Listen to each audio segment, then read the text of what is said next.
As promised, I am live. There are a few things that I wanted to talk about.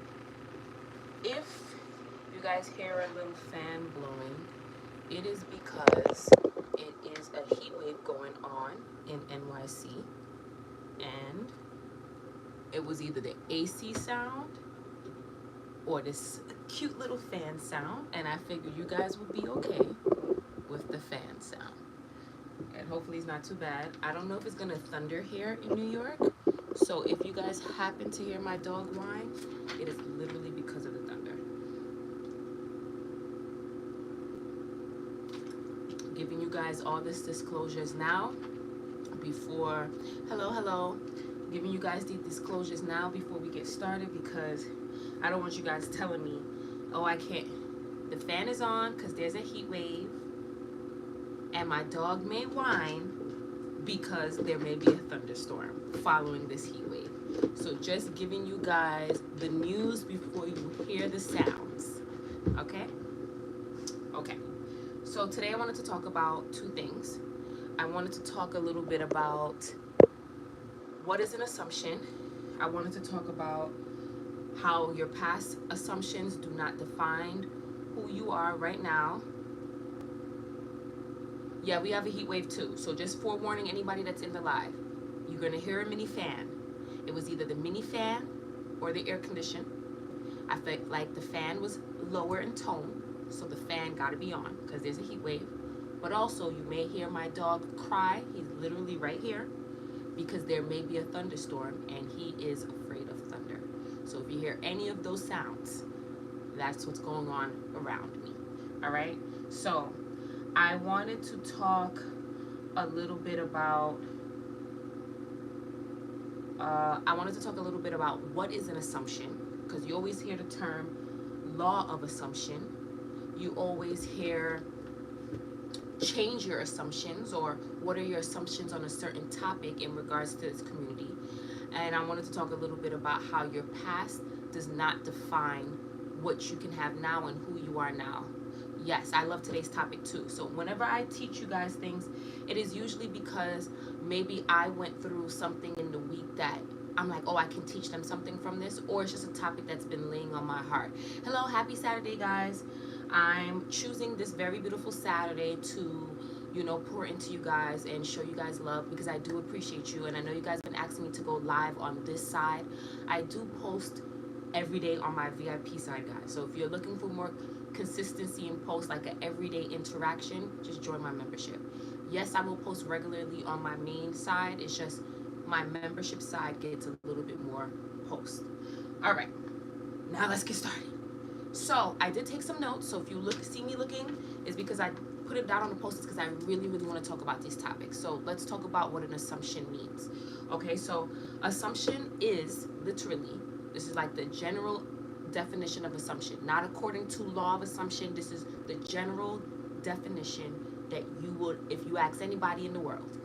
An assumption is something you accept as true despite having no physical evidence for it. Now I want to break this down some more. I want you to think about movies, romantic movies, if you watched any, or just think in general before you even knew about conscious manifesting. One of the biggest scenes that they show in romantic movies and romantic books to kind of capture the audience is usually in the dynamic between the couple. You'll see that one partner sees something or assumes something is happening, thinks it's bad, and then reacts in this crazy way. They go through this mini breakup where they're not talking. You know that sad part of the movie where you're like, I can't believe they're not together, and then they reunite after because the whole thing was miscommunicated and they really are in love with each other and they really want to be with each other. Most romance movies do that. Most romance novels do that, right? Because somebody went off an assumption and created a whole story off of that one assumption and reacted, and therefore created the whole breakup. And then after it was clarified, it was like, oh, that didn't happen. They're back together. Now, there's a reason why I'm using that as an example. just like how that romantic couple may have made the assumption that something may have happened for them too, and the person did something wrong to them, is the same way you can make an assumption that is favorable to you. Have you ever done this before in your life? Oh, I know that it's going to do this today. I know I'm going to find a hair. I know she's going to say this. I know he's going to do this. And you go about your day. You don't even realize you said, I know that this person's good. I knew she was going to do this. You just made an assumption. No physical evidence. How did you know? No physical evidence. You just went based off what you want to happen. That assumption, you accepted it as true. Therefore, it must happen for you. Oh, I knew my dog was going to do, like, for example, my assumption is that my dog is going to cry because of the thunder. I can manifest that my dog is not afraid of thunder, but this is just an example. I know my dog is going to cry. Therefore, my dog is going to, right? So now that we have the base understanding of what the definition of an assumption is, now let's put it in a sentence. If you change your assumptions on a certain topic, you will have a different 3D experience. So now let's break down that sentence. Everyone has assumptions on topics, whether it was given to them from a guardian, whether it was given to them through life experiences, whether it was given to you through your own accord. Everyone has assumptions, whether favorable or unfavorable. Everyone does. Even the President of the United States, even Gandhi, even monks. Everyone has assumptions. The question is not about, the statement is not to get rid of your assumptions. The statement is to change your assumptions. So if you're having a certain experience that is not what you want, what are your assumptions in that area? For example, when I wanted to make more money, I had an assumption that I had to work super hard. So therefore, I proceeded to have 3 jobs one time, no work-life balance, consistently at work. I made the most money. However, I was tired, didn't have a social life, didn't get to travel, didn't get to do anything. My life was work. The moment I changed my assumption, I got clear on what I wanted. I realized I want money, but I do not want to have to work this hard for money. I should just be able to get money for existing. I should just be able to make money through things that I love doing. Whatever I decided. And I decided this is going to be my new assumption about money. I will no longer assume that I have to work 3 times as hard, but I'm going to assume actually I can bring it back even further and I'll still be able to make money. Now what happened is, as I continue to persist in this new assumption that is not normal to me, so it is not normal. I have gotten used to working hard. That is normalized to me. So that is my experience. That is my dominant thought. The moment I realized I do not want that, I do not like that, I began to put my focus instead on the assumption I do not have to work hard for money, and whatever beliefs I instilled at that time, right? Because even now I have new levels and I have new money beliefs that I'm instilling. If you want to be in my money challenge, VIP group. Anywho's, I began to change my money assumptions. And what began to happen is I realized, I said, I don't need to be working 3 jobs. I cut back to 2. Realized I still maintain the same level of money with 2. I said, well, if I'm maintaining the same amount of money with 2, let me go down to 1. I went down to 1 and I still maintained the same money that I had when I had all 3. Because the money started flowing from everywhere to still have me make that money, but I did not have to work as hard. My job was not on how to figure out how to keep that money. My job was on being that version of me that did not have to work hard.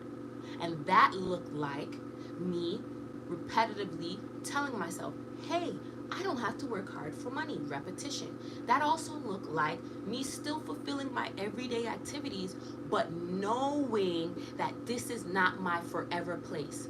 So before I left that first job out of the 3, I was still showing up to all 3. I didn't quit all 3. Now, there are people who go cold turkey, want to quit and become nomads, want to do what they do, travel the world, do what is called onto your heart. But I'm telling you, I kept all 3. So every day I still had to go to all 3, knowing I did not want to do all 3. But as I did all 3, I was in the knowing that, hey, this is not my forever place. This is not my end all be all. I know that this is changing because I'm changing my story inward.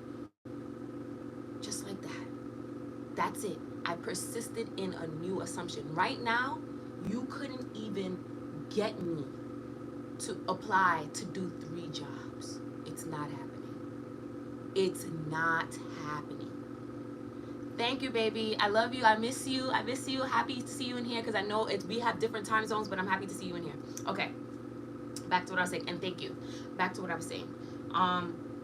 I changed my assumptions, and even now, you can give me a glazed donut, which I love, and tell me, hey, just work these. No. I do not have to work hard for money. I like that for me. You can do what you guys want, instill whatever assumptions you want. Let's go to love, because I know y'all want to hear about love. When I assumed that relationships were hard, that you don't get commitment, when I assumed that this specific person did not want to talk to me, and I dwelled in that unconsciously, and I just had that story running, or I would give things to, see, he doesn't want to talk to me, see, he doesn't want to be with me. That became my life because I accepted that. Not literally, your outside world has to change when you change, no matter the story you're telling. So even if I'm telling a story that's on favorably, I have to take accountability. And if you are literally 100% with yourself, you'll know the stories that you're running. I knew what stories I was running. That commitment was hard. I would literally get heart palpitations at the word commitment in the past. Literally get heart palpitations. I used to be like, and change the subject. What do you think it looked like in my outside world? Men would pursue me, talk to me, but then as soon as the conversation of commitment came up, it was like the same thing, because that's how I viewed myself. That's the assumptions I had of myself in relation to commitment. I realized I don't want that experience. You guys are noticing it's the same formula? What's the next step? I did not want it, so I got clear on what I wanted. Because the key is not to keep focusing on what you don't want. That's complaining. That's called complaining. Just in case you guys didn't know. It's one thing to unpack and address something to, adjust your perspective. But to continuously delve into it every single day with taking no movements to adjust it is complaining. And if you want to be a complainer, by all means, live your life, right? But I realized if I continue to just, he does this, he does that, I don't get this, over and over again, that's complaining. And I'm not doing anything about it besides continuously living in that story and continuously explaining that, living and pushing that story forward. And that's exactly what I did. So anything I'm telling you guys, it's literally because I experienced it. I'm trying to avoid you guys doing the same thing. For months, I experienced someone who liked me and would take me out and would spend time with me, but when the topic of commitment came up, it was like, whoa. You're crossing. Thank you guys. I've been on my self-concept. I'm gonna get to that in a second. But anyways, but I appreciate you guys. I'm gonna tell you guys what I've been doing. So anyways, hi Angel. So I continue to live in that story of not being committed to, him being freaking afraid of commitment with me. And so I took a step back and I said, well, I want to change my assumption here in regards to love. I don't want to experience that, but I can't continue to complain. I have to take this by the reins and just right? So I changed my story, and I chose what I wanted. I chose what I wanted to experience in love. I'm like, well, I do want to experience commitment, but I also want to experience someone that's faithful and someone that's devoted and someone that's consistent. And I'm like, well, if I'm going to experience this, I know this is the story that I have to repeat. Also, anytime I'm having those palpitations about commitment, I need to really address that. So, literally, the very next day when I started to address these topics within me, I started to panic over the topic. I'm like, what if he doesn't want to come in? What if it never works out? What if I never get it? Real life, guys. I'm going to be completely transparent because this could help somebody. And I don't judge myself. Hello. I do not judge myself, and I don't want you to be ashamed of anything that you've been through. I do not want you to be ashamed of reactions you've had in the past. This is going to tie into me telling you guys how to let go of that old story.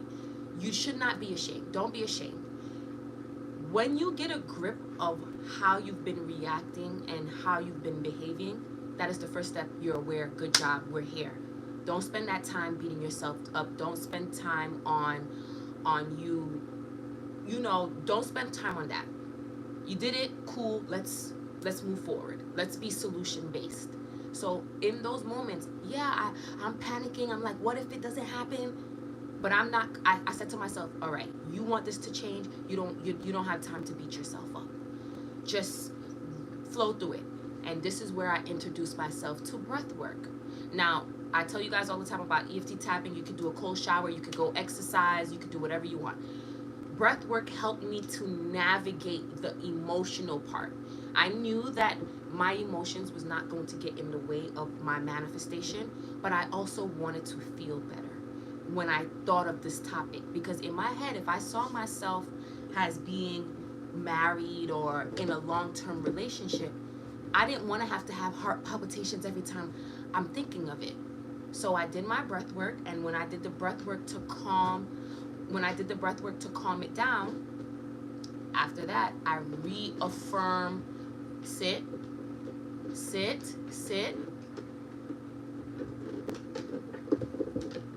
Good. Lay down. Good. Okay, sorry guys. So, like I was saying, I forgot what I was saying because I was telling Milo what to do.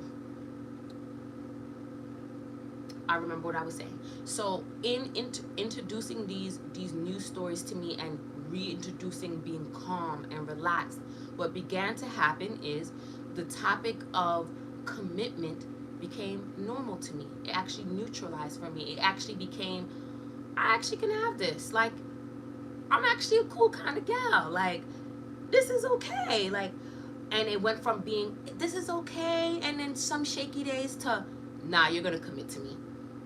If you don't commit to me, you lost it. You have lost a gem.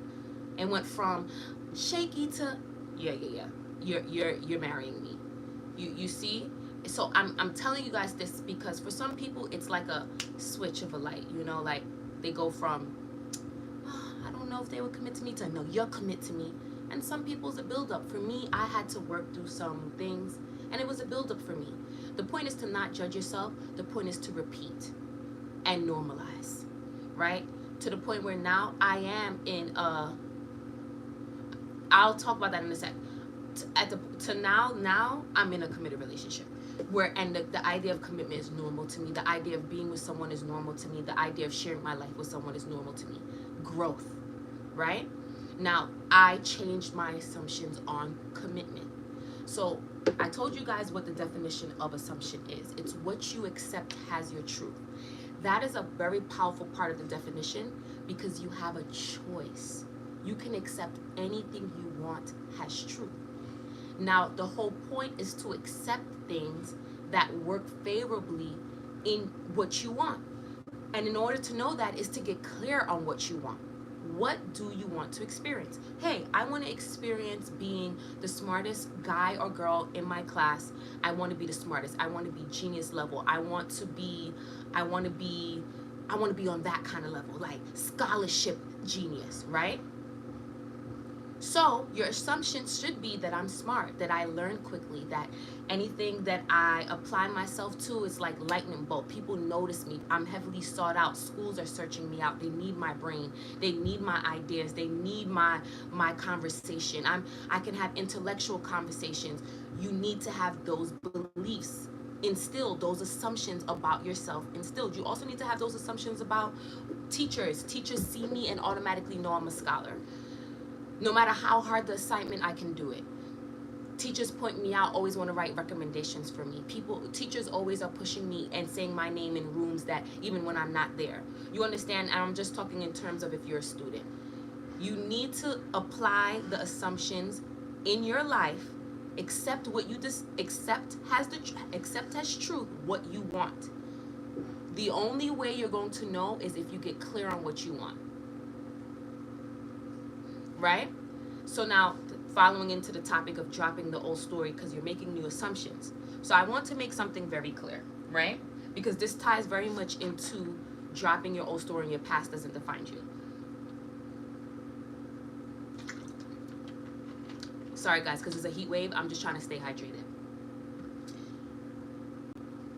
People have went from poor to filthy rich. And I'm not even filthy. I don't want to use that word. People have went from poor to really rich. People have went from he cheated, she cheated, to in a loving, committed relationship with that same person or someone new.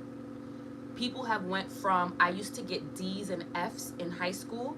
I am now the head CEO of this company after getting my master's degree. If you decide that your past assumptions that you created and that you dwelled in is going to stop you from experiencing what you want now, that will be your story. I'm going to repeat myself.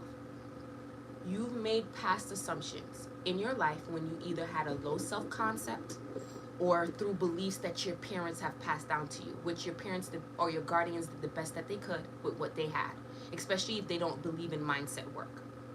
So you created assumption based on how you were raised or based on whatever self-concept you were in at that time. And so therefore, you experience the life that you have. It does not make sense to hold on to those assumptions and beat yourself up while trying to create new. Just charge it. What do I mean by charge it? I watch a lot of UK videos and they use that word and I love that word, so I'm gonna use it and I'm gonna bring it to New York. Just charge it. What does that mean? Meaning just toss it. It's done. You don't need it. It don't matter. Forgive yourself. Let's go. It's kind of like it's either I'm gonna dilly-dally and play in the garbage in the trash bag when the doors open to a room filled that's clean and hygiene-like. Are you gonna continue to play in the trash? Or are you gonna be like, actually, let me just wash my hands. Let me just wash my hands and I'm ready to move forward. I use this example all the time. There are people, and I don't want to just direct my videos to just ladies, even though there's a lot of ladies on my channel, right? But also any human. There are humans that decide enough is enough. Enough is enough. I am no longer identifying with that garbage, with that anymore. This is my new story, and they buckle down. And a lot of this buckling down is nothing physical. It's internal, it's mentally. It's like no, I am not going to think that I'm not good enough. I am good enough. I deserve this. I deserve to have what I desire. I deserve to have the money. I deserve to have the partner. This is mine. They buckle down. You ever hear the ladies that go, yeah, I just decided after that last heartbreak, I'm never going through that again. And the next partner was their husband or their wife. Because they decided, hey, I'm never going through that again. You ever seen somebody go from homeless to having a home? Oh yeah, I was living in my car for 3 years and I decided enough is enough. I deserve a home. They go from living in their car, finding places to park their car safely, to having a beautiful condo, to having a beautiful home. Some even build their home from scratch. There are no limits. There are no limits. You are the deciding factor. If you choose to hold on to your past assumptions and go, well, this happened in my past, this means I can't get this, or because this happened in my past, this is why I can't have this. That's a lie that you're choosing to put up with. Because it's not true, in fact. We see it every day. Miracles is one of the most, I feel, is a beautiful way to see that. Just because you got a piece of information, just because you got a piece of feedback, does not mean you have to accept that as your truth. Hey, you may have this incurable, whatever. And you go, not in this house, not in this body, not today. Nope. How many times do you hear people say, yeah, I was diagnosed with so-and-so, and I went back the next time and the doctor told me I'm cleared, clean bill, nothing's wrong with me. Because they decided, hey, I'm not accepting that assumption. I'm not accepting that feedback. This is the feedback that I want. I'm not going to hold on to this. It's a decision, yes. That you stand firm on, yes. You repeat that. Normalize it. Think of greats in your life. And I want you to intentionally think of like greats that you see within you. We can always use celebrities and like famous people. That's great, wonderful. But I want you to see people in your world, like your world, whether they're like in like family, friends, or like friend of a friend, or you think of that. Think of like if they're there in their life, in the part of their life that they want to be in. And I want you to think of their mindset in regards to being the best. They may have trash self-concept everywhere else, but I want you to think in this regards, in this example. Most of the time, their mindset is, I'm the best, and I'm not changing my mind from that, and nothing is making me change my mind from that. I'm the best. I'm the best. This is what I deserve. I deserve money. Whether they are great with getting money. I have somebody in my life that is so great with getting money, she can spend and get it back the same day. She can spend and be in the red, and the next day it's not in the red. And her mindset about money is, hey, no, money is meant to circulate. I can spend it and it comes back to me tenfold, naturally, normalized. Why is it normalized? Because she's always said it. Since I've known her, and I've known her for years. So she's been saying that for years, and she's not even into manifestation. So that is her life. She can spend money at her leisure, how she wants, and it comes back to her, and she never looks for how it comes. It just comes to her. All I'm saying to you guys is to really analyze where you are in your life.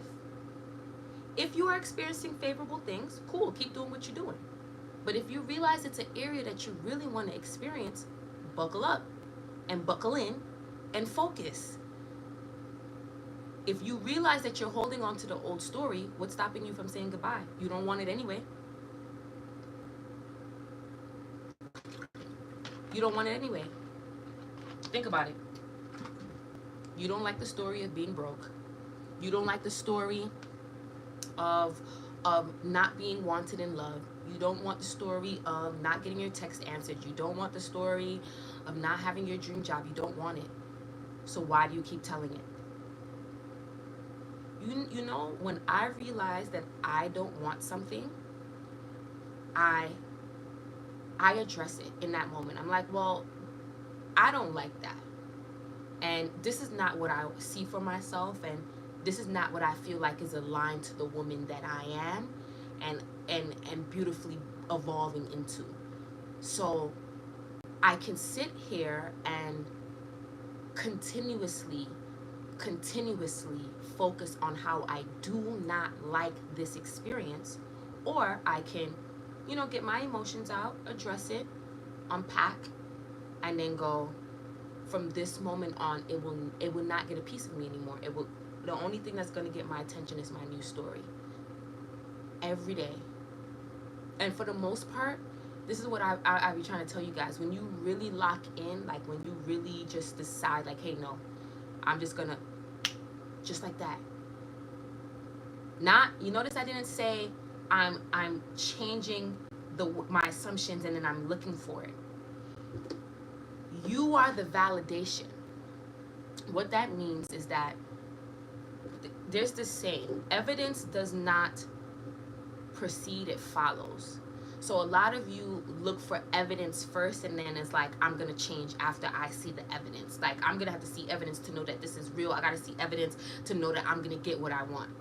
Have fun in that world. Have fun. That is what I call the waiting game. And I don't wish that on anyone, because I did it. I had the attitude and everything. Oh, I'm gonna wait till I get evidence. I'm gonna wait till this happens. I'm gonna wait. I'm gonna wait. I'm gonna wait. And just watch. I'm evidence first. I better see this first before da da. And that was what my life. I'm telling you guys. I'm helping you guys not go through the loops that I had to. My life is very, very, very easy now. Very easy. I also affirm that it's easy and fun, but my life is very easy because the back and forth that I went through in the beginning of this journey, I do not wish that on anyone, not even my worst enemy. It's like a tireless loop of swaying back and forth, like I'm making progress, but being slinged back on a swing that does not end. How annoying is that? That's why I'm here. I don't want you guys to do that. You're not waiting on the evidence. You are the evidence. Evidence has to follow you. So essentially, you decide, hey, this is going to change. I don't need anyone to confirm it. It's going to be nice when they do. They are going to naturally, but hear me out. I don't need anyone to confirm it. I don't need anyone's A-OK on me changing my story. I'm the operant power. I'm deciding this is my new story. I'm deciding that this is my new identity. I'm deciding I deserve to have this experience. Point blank, period. That is it. That is all. Hello, hello, hello. Autumn, I miss you. I know I'm on a mini break from Instagram. I'll be back soon. I just need a mini break from Instagram. Anywho's. You decide, right? And what's going to happen is after you decide, this is the part. This is why I be trying to tell you guys. You be trying to jump the gun and then get mad, but if you could just relax, just relax. You decide, right? And then this is what's gonna happen. I'm not looking for evidence. I don't care. I'm gonna live my life.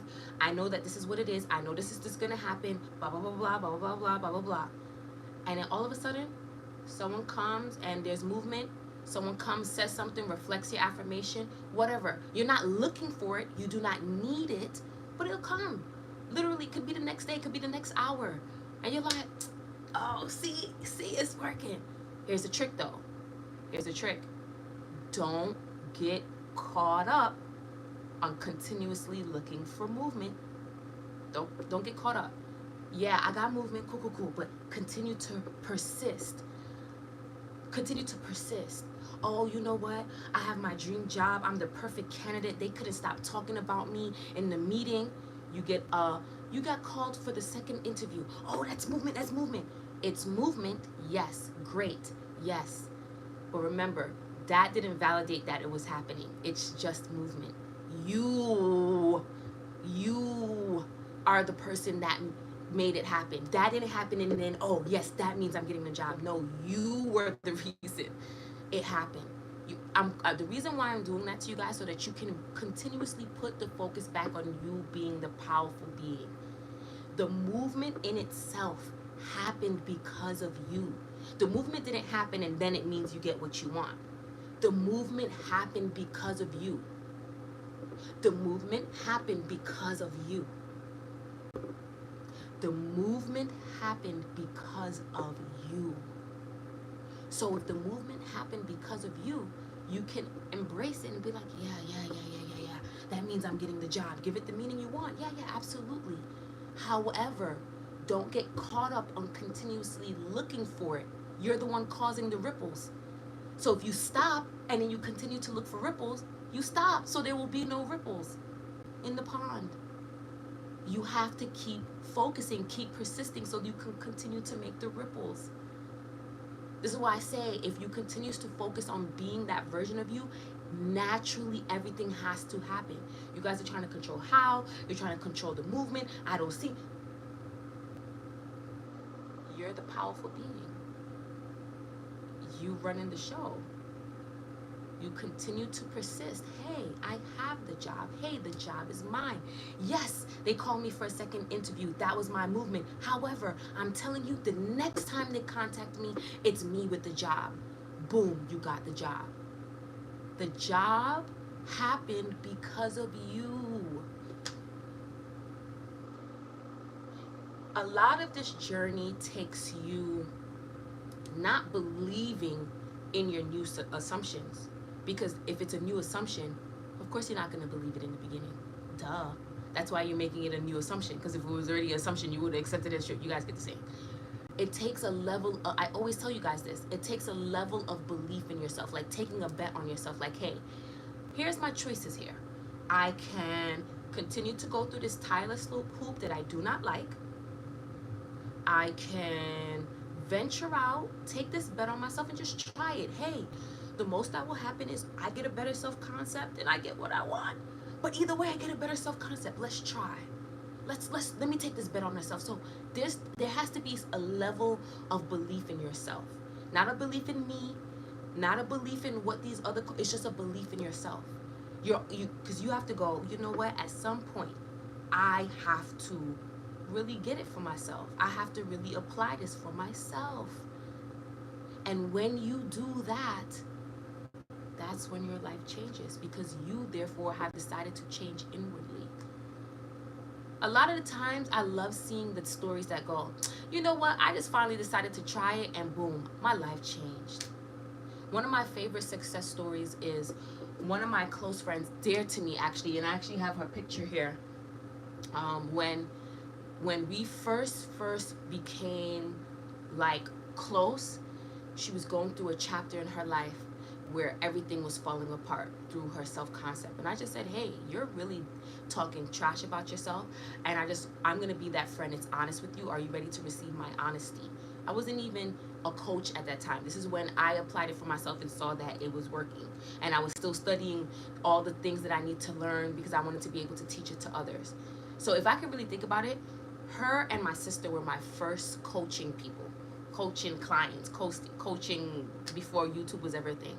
And I said to her, I said, hey, well, you're really saying a lot of things about yourself that is not necessarily true, but it seems as if you're accepting it as a truth. And your life is reflecting that. Like, we can try something different. I said, hear me out. I'm just your friend. You don't have to do anything that I tell you. You can consider it and do what you want. But let's try an experiment. And that's how I like to approach people. Hey, it's an experiment. An experiment is something you try out. And what do scientists usually do with experiments that don't work? They throw it out. Next, and then they go to the next experiment. So I'm like, hey, this is just an experiment. Nobody gets hurt. You'll be saying nice things about yourself. You'll be saying uplifting things about yourself in your life.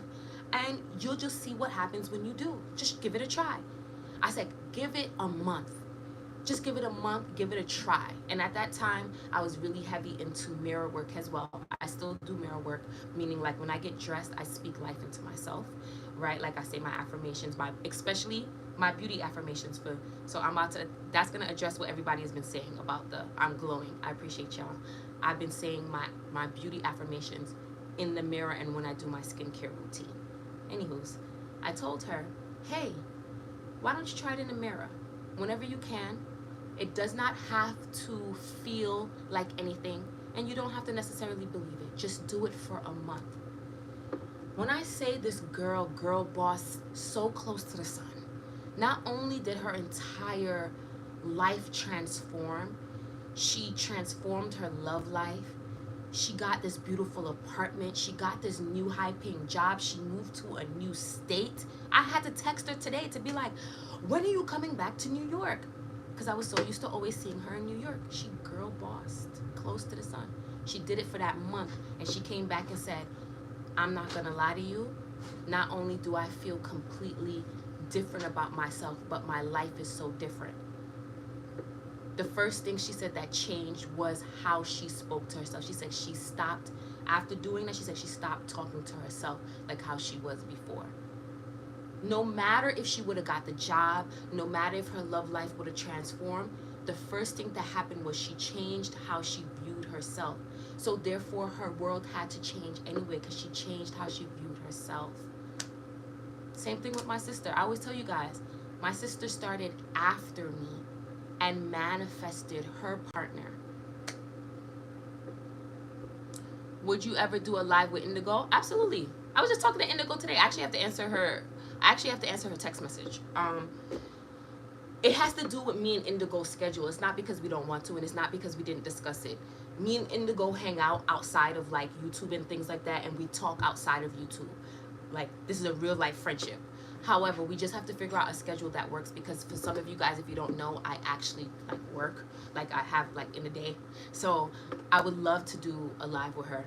It'd probably be nice outside too in the summertime. Actually, when I text her back later after this live, I'm gonna see what she say. But yeah, it's not anything that we haven't talked about. It's not anything that is not gonna happen. It just has to work with me and Indy's schedule. And also, me and Indy don't always talk about manifestation stuff. We talk about a lot of other stuff. So sometimes it doesn't come up in combo like right now. Like right now, we're not talking about this, if that makes sense. But thanks for reminding me. I'm actually gonna ask her now. But yes, guys, that's what I really wanted to talk about. I defined assumption. I told you that everyone has them, even the President of the United States. Everyone has assumption about any topic in your life. Like, I'm going to give you such a random assumption that I have. I have an assumption that every time you hear the ice cream truck, if you live in the States, you know about like the ice cream truck sound. I don't know what it's like in other places, so it's not, so because I don't know, I'm not going to speak on other places. I can only speak on what I was raised with in my community.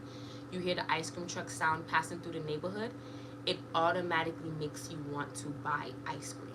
I think that's intentional with the way that they played all through the summertime, right? That's my assumption. However, I could change that assumption to every time I hear it, it means that, I don't know, I can make it mean anything. But everybody has assumptions about everything. Whether it's neutral, whether you don't care about the assumption so it doesn't really affect your life, whether it does affect your life and you need to change it, whether it's something that you don't want to change because it's affecting your life favorably. So I also have an assumption that whenever I'm away from social media, I'm missed, so that I can enjoy my mini social media breaks in peace, because I need them. Okay? All right. Yeah, we have the heat wave too. Apparently it's supposed to kind of break today. I don't know. But I love summertime, so this is my kind of weather. I thrive in this weather.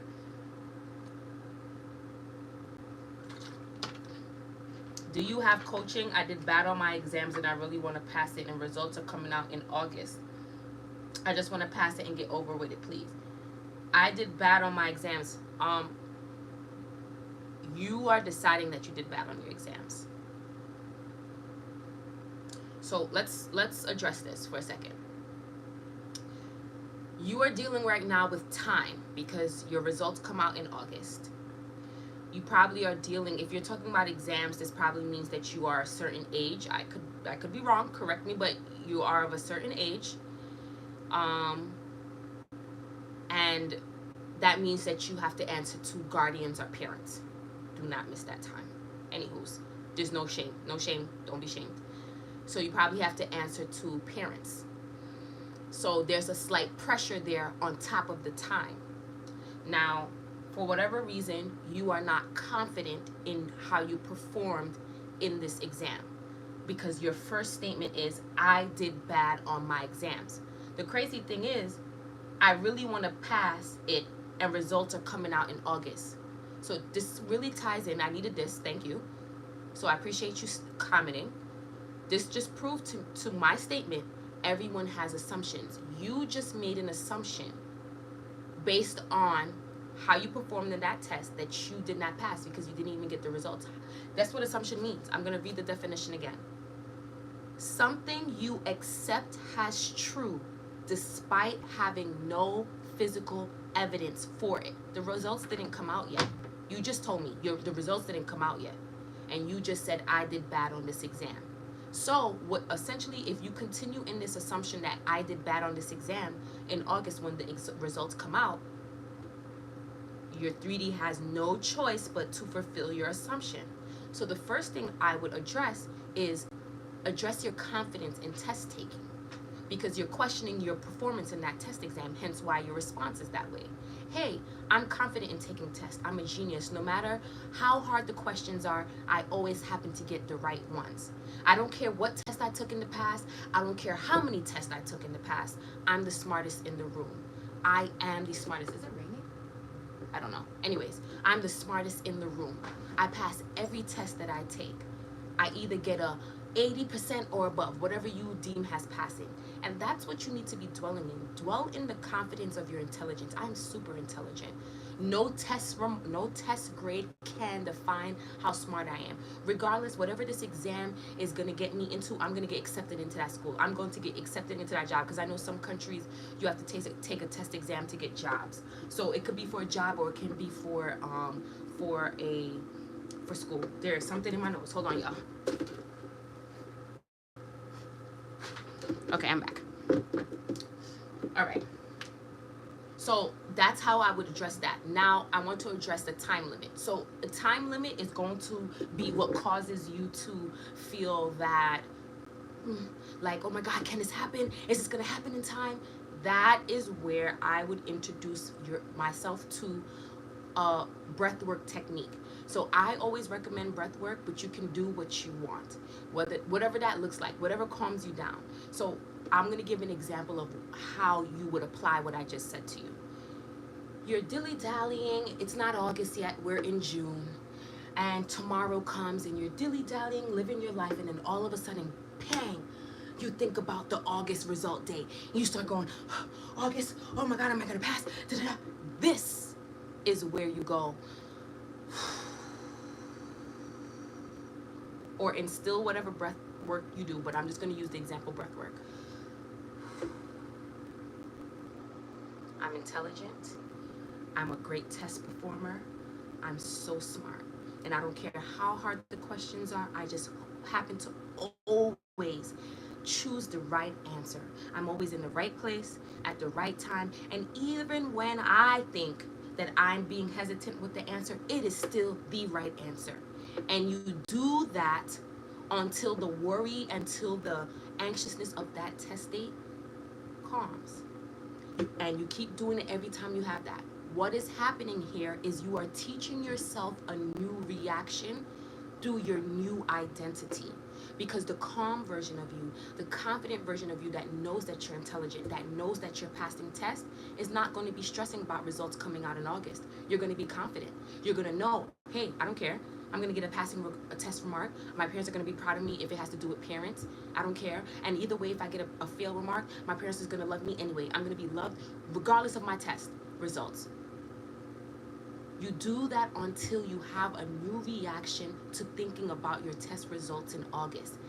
What is gonna happen is August is gonna come and the test results is either gonna be fine, there's gonna be a way that is delayed and somebody have to take it over. It could be a plethora of things.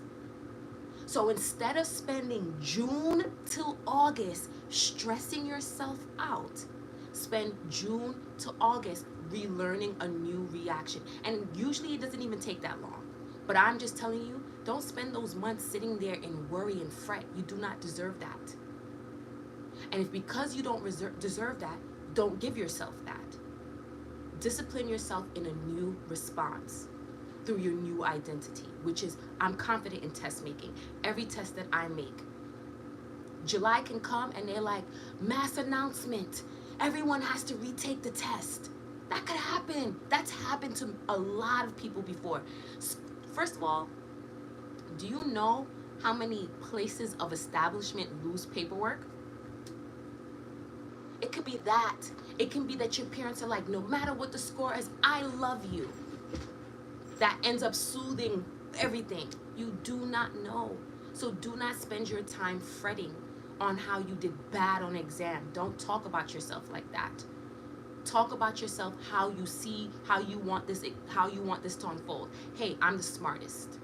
I'm the baddest. I'm the pretty. Okay, you get the point.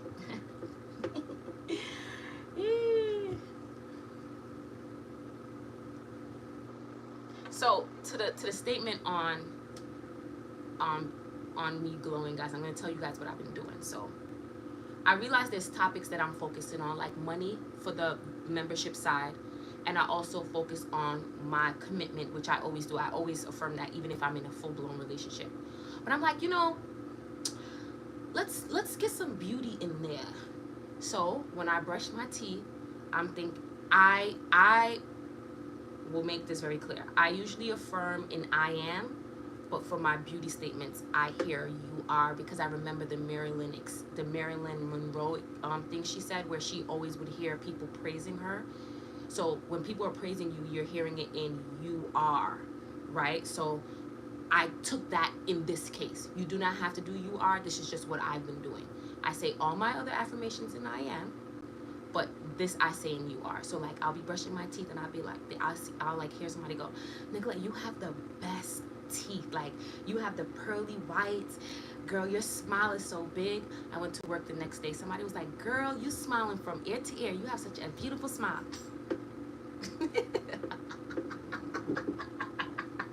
Sorry. I'm being serious. Anywho's, then after I brush my teeth, I will wash my face, and as I'm washing my face, I will hear, you are so beautiful. You have the best features. Your eyebrows are placed perfectly. Your eyes are placed perfectly. You have the perfect nose. You have the perfect lips. And I specifically focus on the areas that I used to be insecure about. So I'll just be like, I'll just hear it in my head. Oh, you are so beautiful. You are glowing. I'll say things like, you look so young. Especially because it's hot and it's a heat wave, you look so naturally pretty. You don't have to wear makeup, but even if you wore makeup, you were, girl, guys, I just say whatever. I just gas myself up, right? I don't do it to hear it from people. I do it because I'm like, yeah, talk to me nice, right? And as you guys can see, I don't have to show you guys that I've been saying it. People came in and said it. Mind you, I don't even consider myself done up because I'm doing my hair tomorrow. So this is what I mean. I've been saying, oh, hearing you're so naturally pretty, you're beautiful inside and out, because I also want to be beautiful on the inside. So that's on the beauty affirmations. Say whatever you want. I know some people say I'm so sexy, and like you can say whatever flows for you the best and what you want to do and what makes you feel like your confident, sexy self. Also, on a physical tip, you do not have to do this part. This is not mandatory. But if you would like to add it, I also buy clothes and I wear things that I feel comfortable and sexy in. So I don't, if things are too revealing for me and make me feel uncomfortable, I don't feel as sexy. But when it's like cute revealing and like, or maybe and even slightly modest, I feel sexy. That's my style, guys. There's no shame in what anybody wears.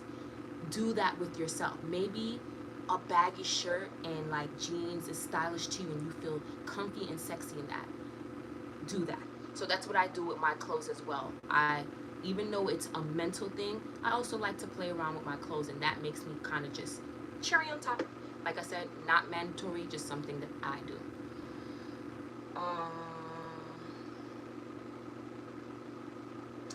Angel, I want to let you know I'm so proud of you. I want you guys to really know that Angel, when Angel started in my membership group, Angel had a lot of questions. And it's fine. Everybody naturally is going to have a lot of questions. Humans are naturally inquisitive. But one of the things that I can say about Angel, if you guys don't know, she just said she manifested her dream car, is she just decided one day, and I remember the day she said it, you know what, Nikki, I'm going to persist, and I'm going to focus, and I'm going to do this. And for a little while, I didn't see Angel. And also could be because, I was going from platform to platform, like Instagram and like YouTube, and just focusing on different platforms for you guys. But one thing that Angel did that I tell you guys to do is you can use me as encouragement, which Angel did do. She would, every once in a while, I'll see her pop in and say, I love this video, or I'll do this, right? I see it, right? But at the same time, the questions were pulled back because she decided, hey, I'm going to apply this. I'm actually going to do this stuff now, for real, for real. So at the end of the day, it's like the same saying I gave you guys the last time. You can bring a horse to water, but you can't force the horse to drink the water. So it's like I can give you this knowledge and tell you, hey, this is what I did, or this is what so and so did, and this is the success. But at the end of the day, you have to decide for yourself that you're going to apply this, okay? And that's essentially what Angel did. She had her questions, they were answered if I got to answer them or through videos, and she just went and applied it, just like that. Just like that. So Angel manifested this car all through her power, which I'm so proud of you, Angel. I really, really, really am. I'm really, really proud of you. Not that you needed me to be proud of you, but that's it. What do you say? I don't think I have any more questions. I just have to keep applying even the stuff I still, you see, because this is the thing. This is what I'm trying to get you guys to get past. So when you're learning anything new, when you are creating a new habit, a new pattern, even if you think physically and even if you think mentally, when you are creating a new habit, that first initial part is uncomfortable. It's not bad uncomfortable. It's just kind of like, I've never done this before. Let's say you decided to take ballet. Your first class is like, I've never done this before. Let's say you decided to play basketball for the first time. Whoa, this is weird. How do we, this is, you know, after you practice, after you put in that repetition, it starts to become normal. Whether it's something physical or not, it's the same thing. When you first learn how to drive, it's like which hand do I put on here? Can I drive with both hands? Can I do 2 feet, 1 foot on the gas pedal? After a while, it's normal. And now, if you are someone who naturally drives, to think back on when you first started driving, it's like, I'm not even that person anymore. I'm a whole different person as a driver. That's what they call identity shifting. You are a whole different person. Like, for sure, I would never drive with my eyes closed, ever. But I can know the different places on my car with my eyes closed, because I've hopped in my car so much.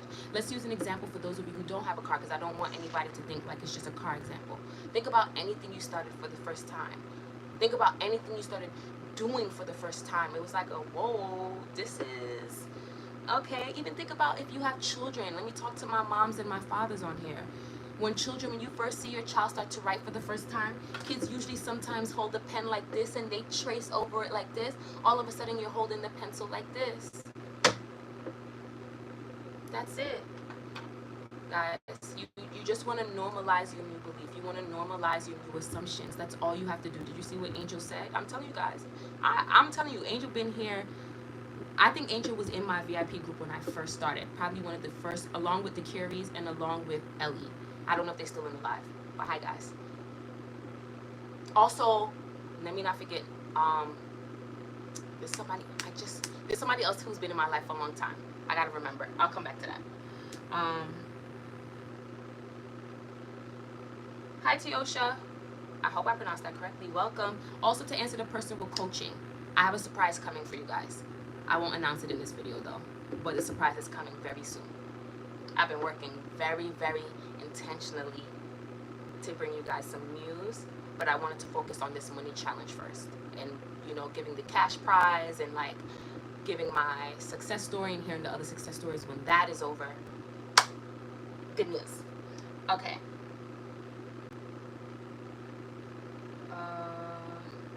What did you do to manifest your dream car?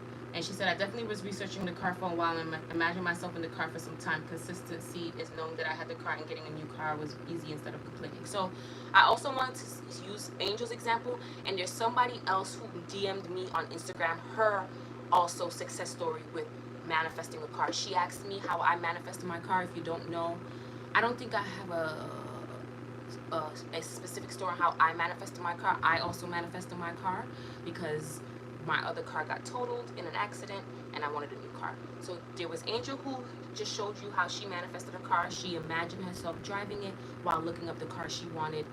This is how I did it, which also coincides with that other subscriber who messaged me her success stories and showed me a picture. I'll post all my success stories one day in a collection. She did it how I did it, right? And this is the most important thing about both Angel and the other young lady. They took my tips and applied it. Okay? They took my tips and they just applied it.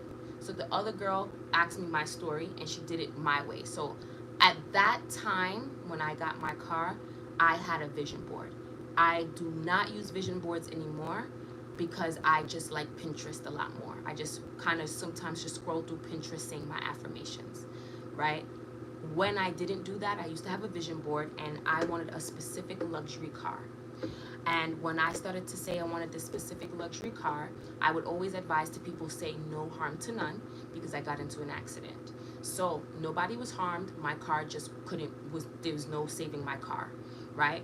I did not have a car for a while. I remember my parents were on vacation at that time, so I borrowed my father's truck while they were on vacation. And I had to figure out what I was going to do, because the job that I had required me to drive there, because where I lived to where my job was, I was not above public transportation, but there was no public transportation to get there. And that's the thing about like New York that's sometimes annoying, that even though public transportation exists, there are certain spots that you can't take public transportation to. And I also didn't want to spend money on an Uber, because that would basically be taking money from it. Was just a whole tireless loop. I just wanted to have my own car. I was used to driving. So at that time, my parents on vacation, la la la la, living it up, and I'm at home stressed. And I'm not gonna lie to you guys, that first few days, and it happened around Christmas time. So, and I remember this because it was icy outside and it was cold, and I'm like, oh, I got no car, This is me. I was stressed, right? Then I said, you know what? Actually, this is grounds for new. I'm gonna give myself a luxury car, and I'm gonna be able to afford it. And so at that time, I decided which luxury car I wanted, and I looked it up like Angel did as well. I looked it up online of the actual website, because I didn't want to buy a used car anymore. I wanted a car brand new, nobody's been in it. No shame to used cars. This is just my previous car was used. I just wanted a whole new experience. And I went on the website. I would go on every day and add custom pieces, like I was gonna get custom pieces to my car, and I would act like I was gonna purchase, and I would just click off the website. And that was my way of like imagining that I was gonna get the car. Then one day I just said, you know what? I don't have time to go on the website. Let me just print a picture of my exact car, put it on the vision board that was near my bed. And I would always look at it when I woke up and just act like I was gonna hop in the car, even though I was about to hop in my dad's truck.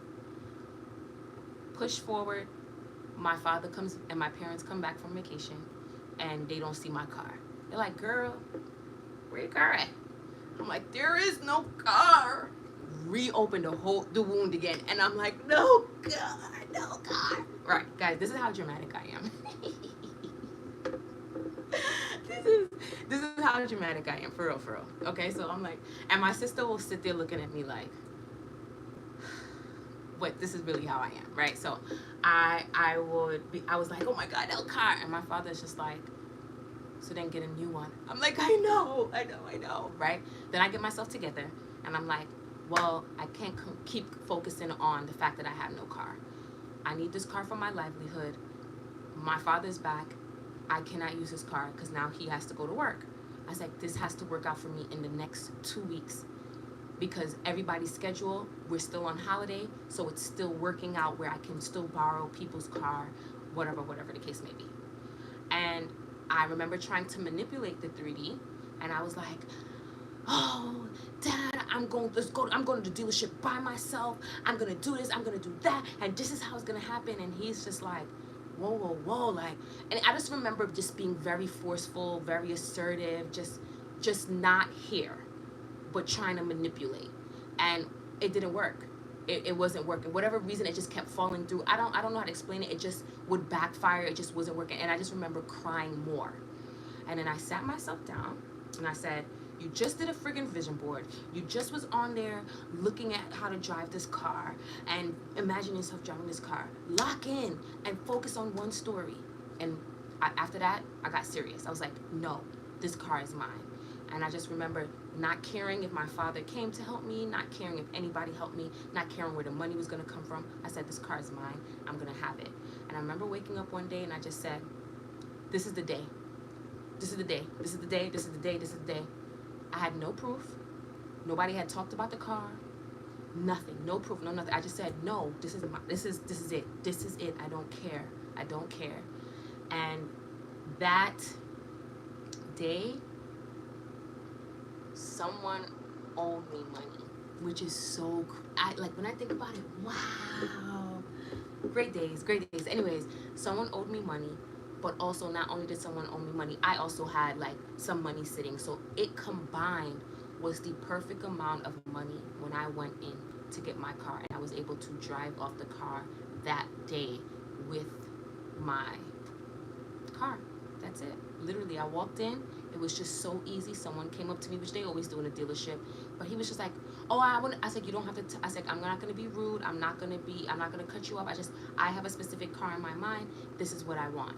And I told him what I want. He's like, "What are the chances? It actually just got delivered today."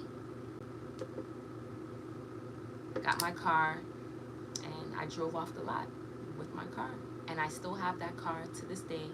My baby. No scratches. I took care of it. Still can afford it. All of that. It may need a car wash right now, but still have it. I didn't overthink how the money was going to come for the payments. Even when I had a moment of not having an actual job, the payments were still made. It was still my car. I still could. The money just came because I decided after I get this car, I'm not going to have problems with car note, my insurance, nothing. I can have it. I made a decision and I didn't change my mind. When I decide I want to experience something, I don't change my mind. Yes, I know you notice in the story that I had moments of emotions, and the emotions didn't stop me from having what I want because I didn't make it. I realized that I'm human and I'm just a girl. And I wanted something, and I felt like in that moment I couldn't have it, and I reacted and I cried. But I always do not beat myself up because I'm learning something new. I've never had to manifest a car before. That was my first time manifesting a car consciously. I'm learning something new. So I allow myself to have those emotions, but still go, no, but this takes me focusing on being in this car, repetition and persisting. And that's exactly what I did. Now, I only mentioned the vision board because at that time that was part of the process. However, it is not necessary. If you do not want to use the vision board, you do not have to. The things that I mentioned were just things that I tested out to see what works best for me. I'm not gonna lie to y'all, I don't got time to be cutting out pictures. Not in this chapter of my life. However, if you have time to cut out pictures and this helps you get into the state of the wish fulfilled, don't be ashamed. Do it. But I don't got time to be cutting. Don't got time for that. Okay? Since you last live, I decided I am wifey and seen so much change. So SP admit his feelings for me, but I notice if he shows someone else attention, I pull away because I don't accept that and he cares.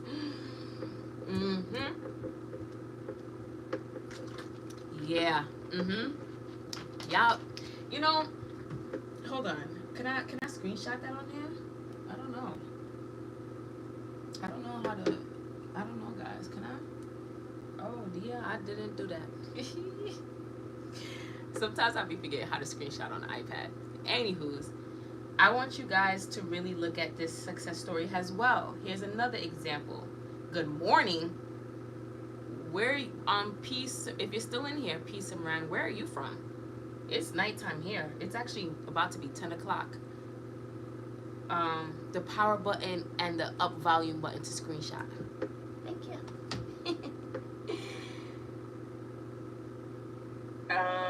Okay, hold on. I want to go back to the story. Okay. Hold on.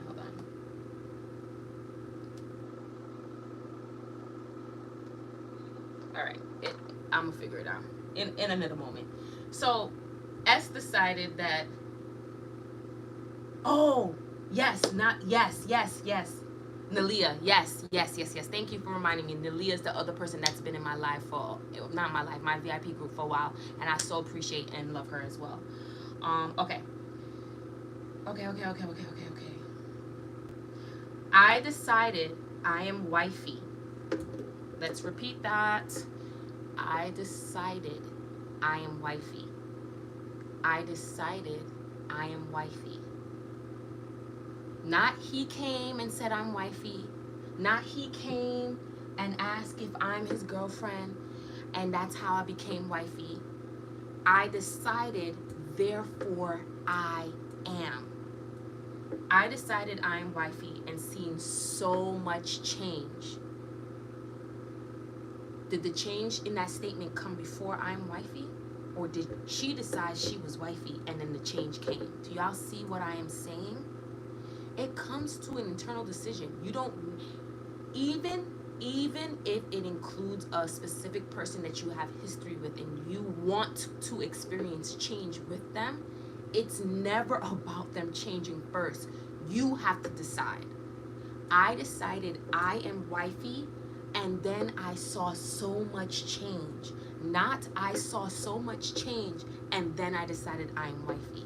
No. You change your story, your assumption, therefore it has to change. Your 3D has to change. Moving on. SP admitted feelings for me. I love that for you, because wouldn't you want to admit your feelings to wifey? Right. But I notice if he shows someone else attention, I pull away because I don't accept that he cares. Oh, are you saying you don't accept that he cares about you, or like you don't like that? So I want to make something very clear. Especially if you're dealing with someone that you have history with. Like if it's somebody new, like it could be a little bit different because you may not know their habits, or you may not have a previous story about them besides the only story that you've been creating and then you met up with someone. But usually when you have history with someone and you're trying to adjust the assumptions that you made with this said person, you as a human, I'm telling you guys because my boyfriend now is someone that I had history with, your old self-concept is going to want to be attached to old stories. Like, all right, you see he put his phone down. You see he started showing attention to somebody else. This is what it means. You want to be able to, if you're deciding that you're a wifey, to in those moments be like, well, I understand that you're trying to protect me because that's the old story. So I'm gonna teach you guys a little bit about the brain and like your nervous system and like things about keeping you safe. Also to give you understanding so you don't beat yourself up, right? When something is normalized to a human being, when something is normalized internally, right? That's what your body registers as safe, whether the story is unfavorable or not. So if you've been saying I'm not chosen for so long, that is the normalized story in your brain, in your body. So when you are not chosen, most responses, especially if you're not aware that that's the story you're telling, is like a, see, I told you I'm not chosen, because that is your normalized story. However, if you become aware that that's your story, what's going to happen is the next time you try to like, oh, I am chosen, your body is going to be like, well, this is what happened in the past, because that's your safe place, and you're pulling your body out of that safe place to create a new safe place. So it's your job consciously to tell your body that it's safe. Let me explain again. You've been telling yourself, I'm not chosen, and then your body's like, yeah. You see all the examples in your life, and so you perpetrate that loop over and over. I'm not chosen, example, accept it. I'm not chosen, example, loop. You become aware of this cycle. This is the cycle. You become aware. You're like, oh, I don't like that. So you try to normalize something new, like I am chosen, right? This is where there's like, oh, some days I feel like I'm great, and some, it's because you are literally trying to bring your body, your mindset into a new safe haven. This is why they want you, this is why you persist, this is why you repeat, to normalize being chosen, right? This is just the example. So you're normalizing and deciding I am wifey, right? When you notice stuff from your old self-concept, it is up to you consciously to be like, hey, I do not accept that as my truth anymore. I know that's what I accepted in the past. I know that's what happened in the past, and that's the assumptions I made in the past. But I am no longer identifying as that person anymore. I want to continue to focus on this. If you continue to do that without reacting to that, it's going to quickly become dominant, and this will be your new safe haven, to the point where when that happens, you're like, no, next. This is what they call being triggered. Some people get triggered by that old story. All you have to do is self-regulate and teach yourself again the new story. Reaffirm. I love you. I love you. I love you. I'm about to read that in a second.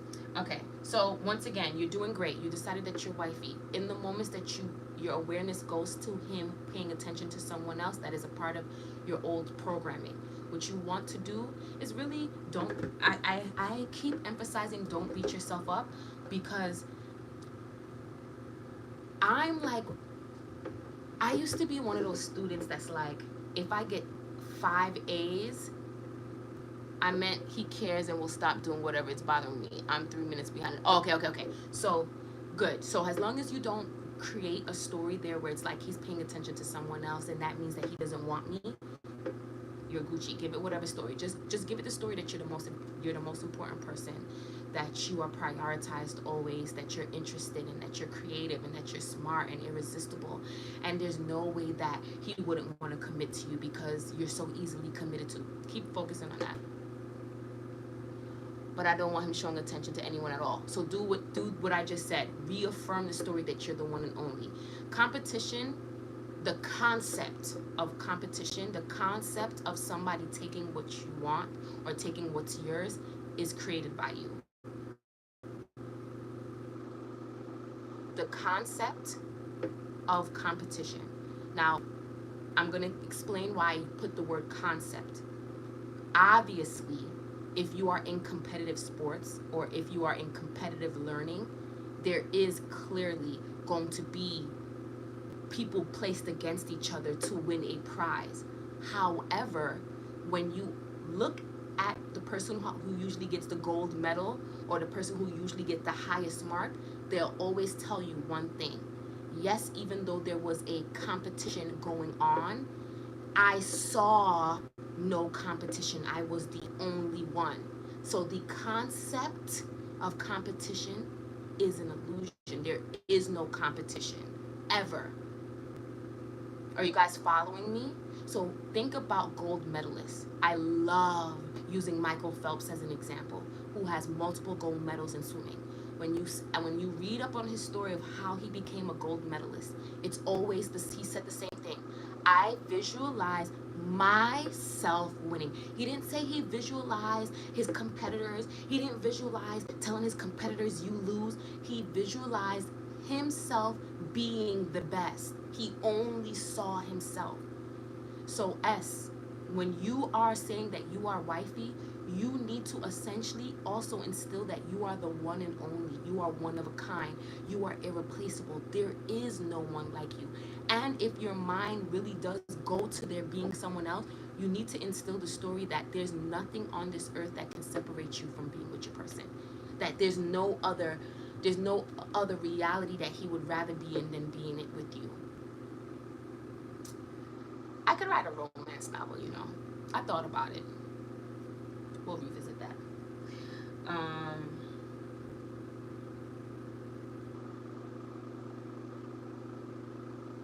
It's not physical yet, but I practice the assumption that I own my specific home and that I'm moving into it bit by bit. It feels more and more true. And that's the thing too, Anna. You're doing perfectly. Continue to, focus on you being in your home, but also when you are visualizing yourself being your home, I want you to also see someone congratulating you on your home. See someone, you don't have to hear their voice particularly because it's going to be your voice in your head. Hear someone congratulating you.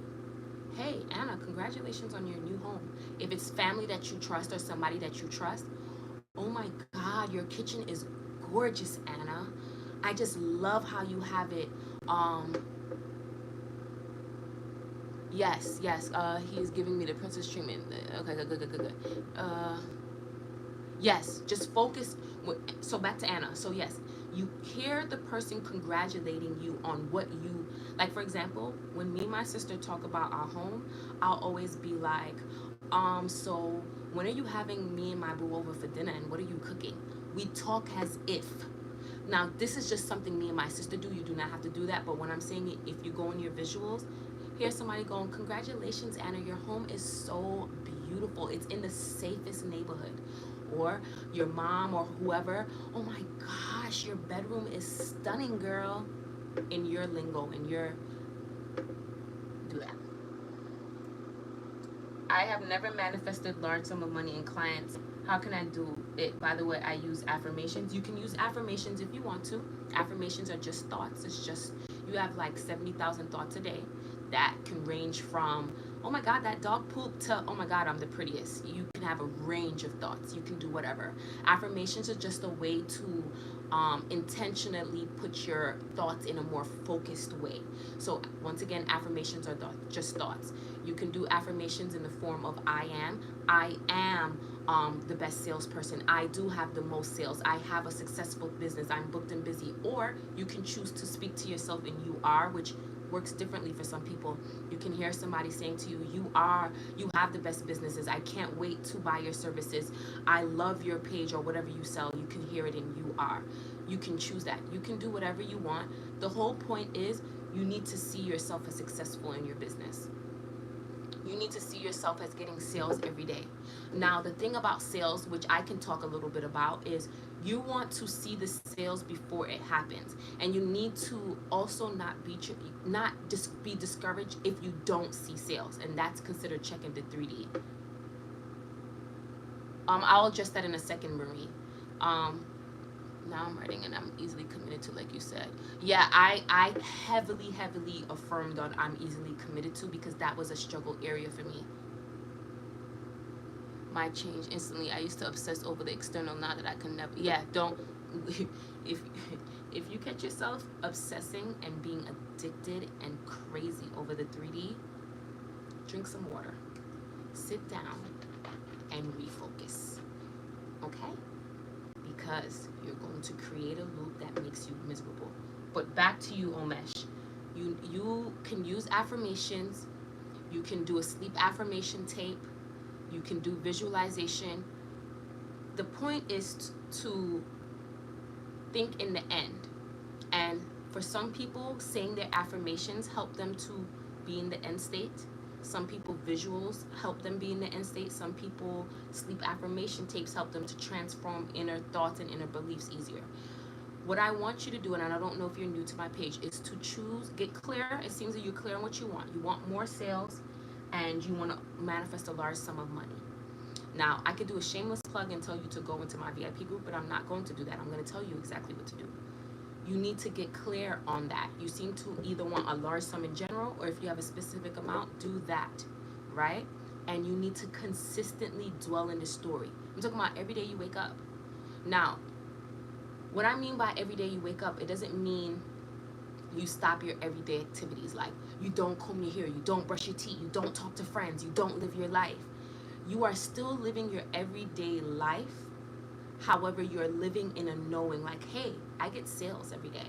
Hey, I large sums of money find me in expected and unexpected places. I make money every day. I always have more than enough money.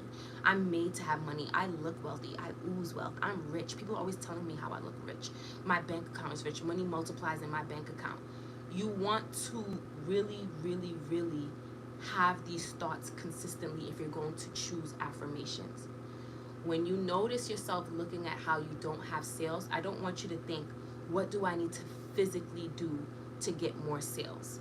I want you to think more so, what would I be thinking if I was making sales? Oh, my business is thriving. Oh, I'm so successful. Oh, I'm booked and busy. You would be thinking those, like, really think about it. If you had sales fully conformed in your world, you would not be thinking, oh, I need to find a way. No, you would be thinking, I get so much sales. People love my services. People love my products. I have the best website. I have the best products. My products answer people problems. I am the solution. People love me. People love my services. People love giving me money. I'm always receiving money. Those would be your thoughts.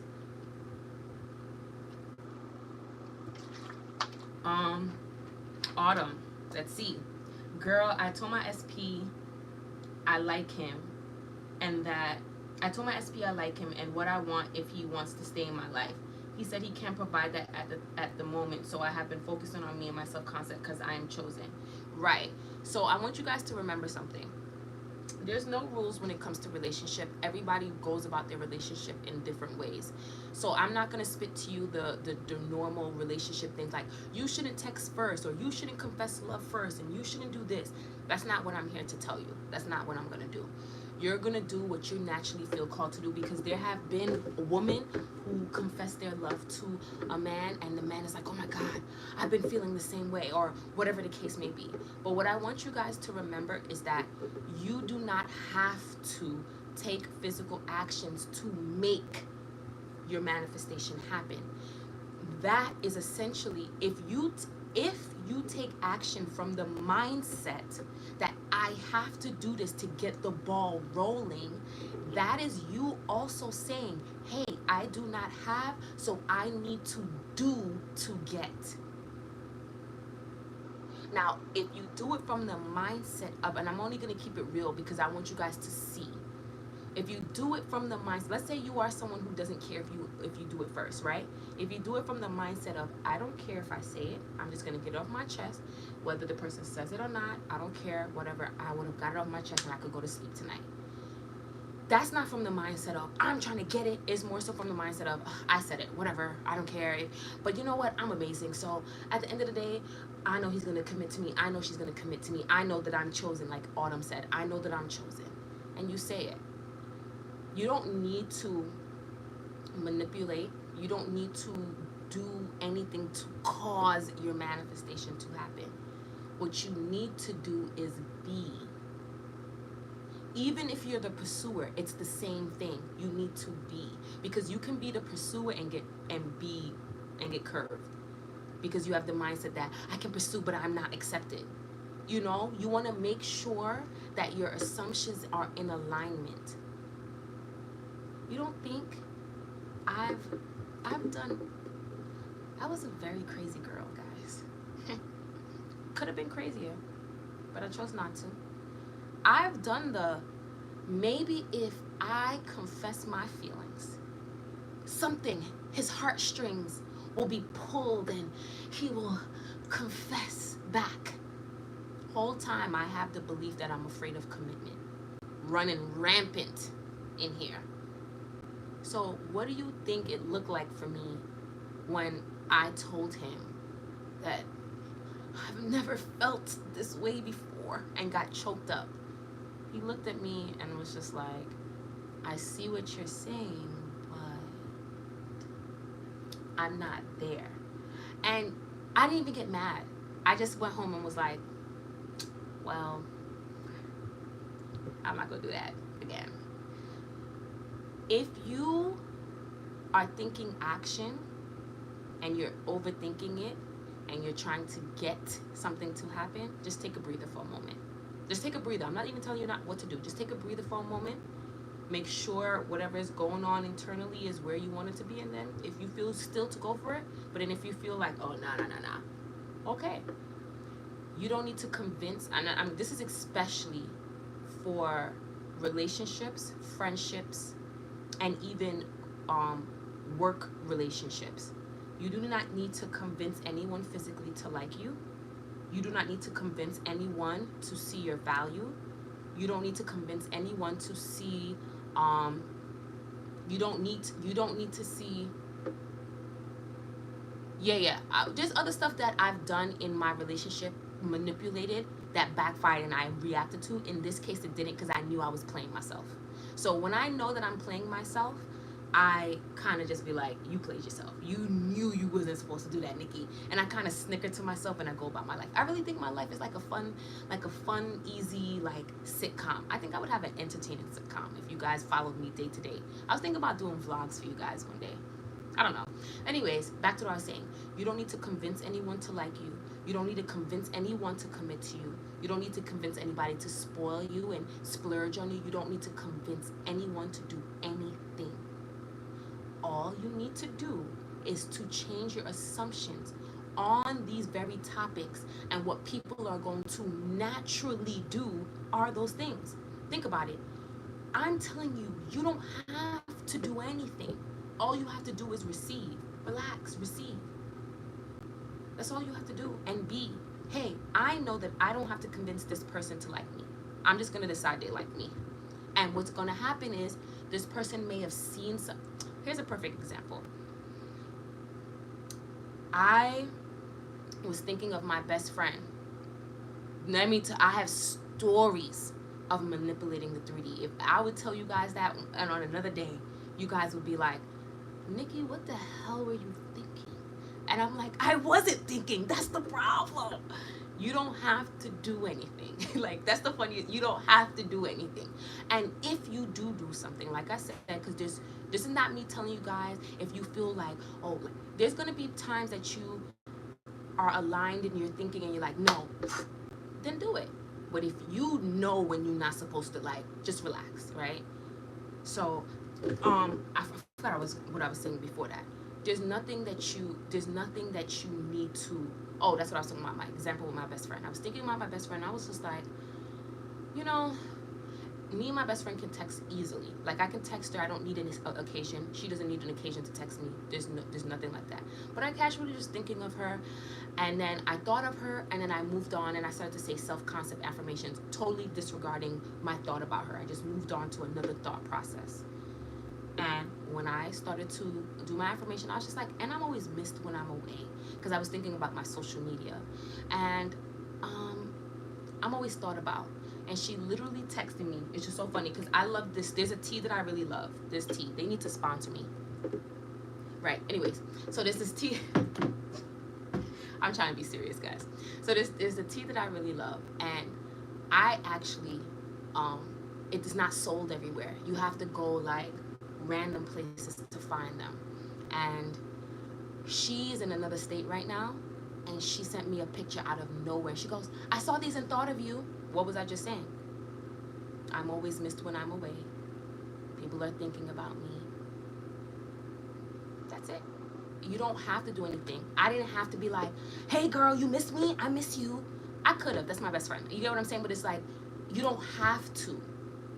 You guys have to really dwell in the knowing of who you are. Like, if you're deciding this is who you are, that's it. Just dwell in that and let things happen for you. If you are in the place where you want, if you are in the place, I'm not going to say man, because I know that there's different people who watch my channel. If you are in the place that you want your partner to pursue you, it can absolutely happen. But how is he going to pursue you if you are chasing him, or if you are chasing her? If you are the person that wants to be pursued. You want to be pursued, but you doing the pursuing. This is not to you, Autumn. This is just a general statement. You want to be pursued, but you're doing the pursuing. So I don't know. I guess, I don't know. Like, to me, it just, 1 + 1 = 2. Pursuing, wanting to be pursued, but doing the pursuing does not equal being pursued.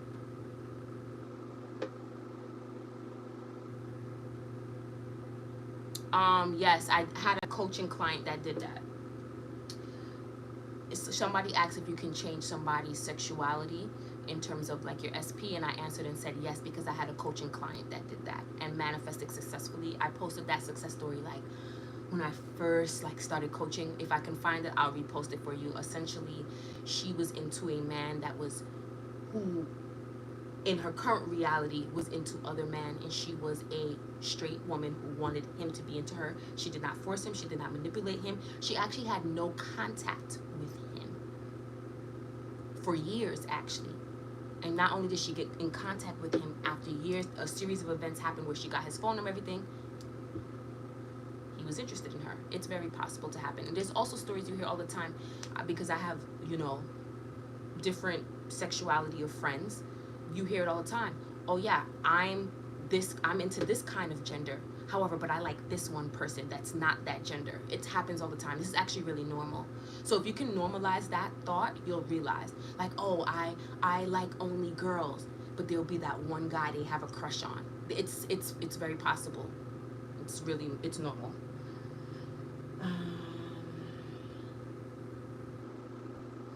way I missed your lives, and you just said you have an assumption about taking social media breaks and being missed. Yeah, I don't play when it comes to social media breaks, because I actually believe in, what if a person is stubborn? That's your assumption of them. A person is only stubborn because you're telling yourself and the world that they're stubborn, so they have no choice but to be stubborn with you. But I'll address that in a second. um, I believe in being present, meaning I believe in being in nature. I believe in putting down your phone sometimes. I believe in having dinner and talking with people. I believe in real life connections. I also believe in like social relationships, but social media is such a large world where you can get the good and you can also get that side. But I also put myself in a position where my feed is all that I want to see. But there are moments that I actually want it to happen to myself. I don't want any suggestions from anyone else. I don't want to see what anybody else is doing. No shade, no tea. I just want to focus on what Nicolette wants. And in those moments when I really want to lock in and just hear my voice, I want to hear my repetition, and I don't want to hear nothing else, I take breaks from social media. Now, in the case of YouTube, I didn't take a break from YouTube because I made a promise, and I keep my word, where I said I was going to post more, and I'm a woman of my word, so I'm going to do YouTube. But Instagram was out. I booted that out so quick. Instagram, TikTok was the first two to go, because when you start to scrolling on TikTok, you on TikTok for the whole day, and you would have laughed, but what did I get done that day besides giggle? And it's fine. I allow myself those moments to scroll, but I do enjoy real life, and I do enjoy my mental stability, and I feel a lot more stable when I'm able to do that. Okay, right. So I started to say, because people have this strong belief if you take a break from social media, they won't get sales, they won't have people that. I just started saying, man, I missed when I'm away. And usually, right now, I do have notifications in my Instagram, and I'm not gonna open that. Not my mindset one, like my main page, and it won't get open until my Instagram break is done. And I do have a date when I will be back on Instagram, and I will go back, and it will resume, and it will be okay. I'm not missing out on anything, but I sure missed when I'm away, and that's my story, and I'm not changing it. And it gives me a peace of mind, and I can enjoy my Instagram break and TikTok. How can we create assumptions fast if we have opposite things going on in our life? Repetition. Repetition. Get that sleep affirmation tape, set those timers. And I don't mean just like repetition, like if you want to do robotic affirming, do that. The sooner it's normalized, that's time crunch for you, baby. If the time crunch is causing you pressure and causing you to continuously think about how long it's taking, then you're not doing yourself. You're doing yourself a disservice. However, if you're able to put aside that time pressure and just get that repetition in and not worry about time, skyrocket. It is usually the worrying about time that causes people to experience more of that time lag. It is usually the worrying about how long it's taking that usually get people to continue that cycle of it being a long time. So if you can take your awareness off of the time and focus on the being, which is the repetition of those affirmations, because the affirmations, I am so and so, that is your being, you focus on that continuously, that is how you manifest on a time crunch, essentially.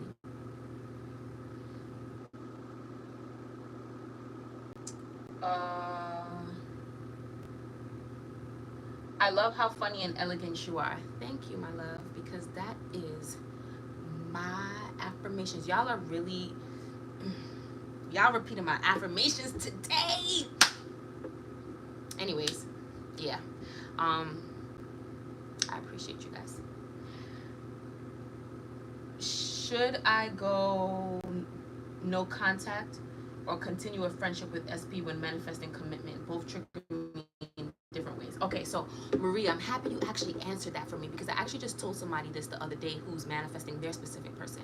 So in this community, some tell you, oh, don't talk to your specific person because while you're doing this, because then, and then some people will tell you, oh, okay, here's the thing, right? This is where you have to make the choice that's best for you. So when I was manifesting my boyfriend, meanwhile, I showed up on the live and you're having Milo say, yeah, because it's hot, girl. And he breathing heavy. I got the fan blowing. I'm just telling him to relax and enjoy. Just you know, when dogs get hot, they go, and I just be like, people going to think I'm abusing you. Please just sit down and relax. I just want you to breathe easy. We all hot. Okay, guys, it's been over 95 degrees here. I know it's nothing on what Arizona experiencing with over 100 degrees. Anywho's, I be getting distracted. Focus. Okay. So yeah, and then they breathe it on you. Okay, focus. Back to this question. So when you're manifesting a specific person, you have a choice here. Okay. Now, if you realize you're saying you get triggered in different ways, I'm gonna let you know when you're instilling new beliefs, right? When you're instilling new beliefs, you want to put yourself in a place of ease. Okay, so let me explain it a different way. In some of Dylan old videos, Dylan James, if you guys watch Dylan James, he used to talk about how if you're really changing really deep-rooted beliefs, maybe don't drink, maybe don't do drugs, right? And he never said it in a judgmental tone, but he was saying because of the intensity of sometimes the beliefs being changed, maybe don't do substances. And I never really understood what he was saying until I really started to notice that some people go through different intensities of changing beliefs. So you're saying you're being triggered on both ends. You just have to choose the route that is easiest for you. So let's go the route of no contact.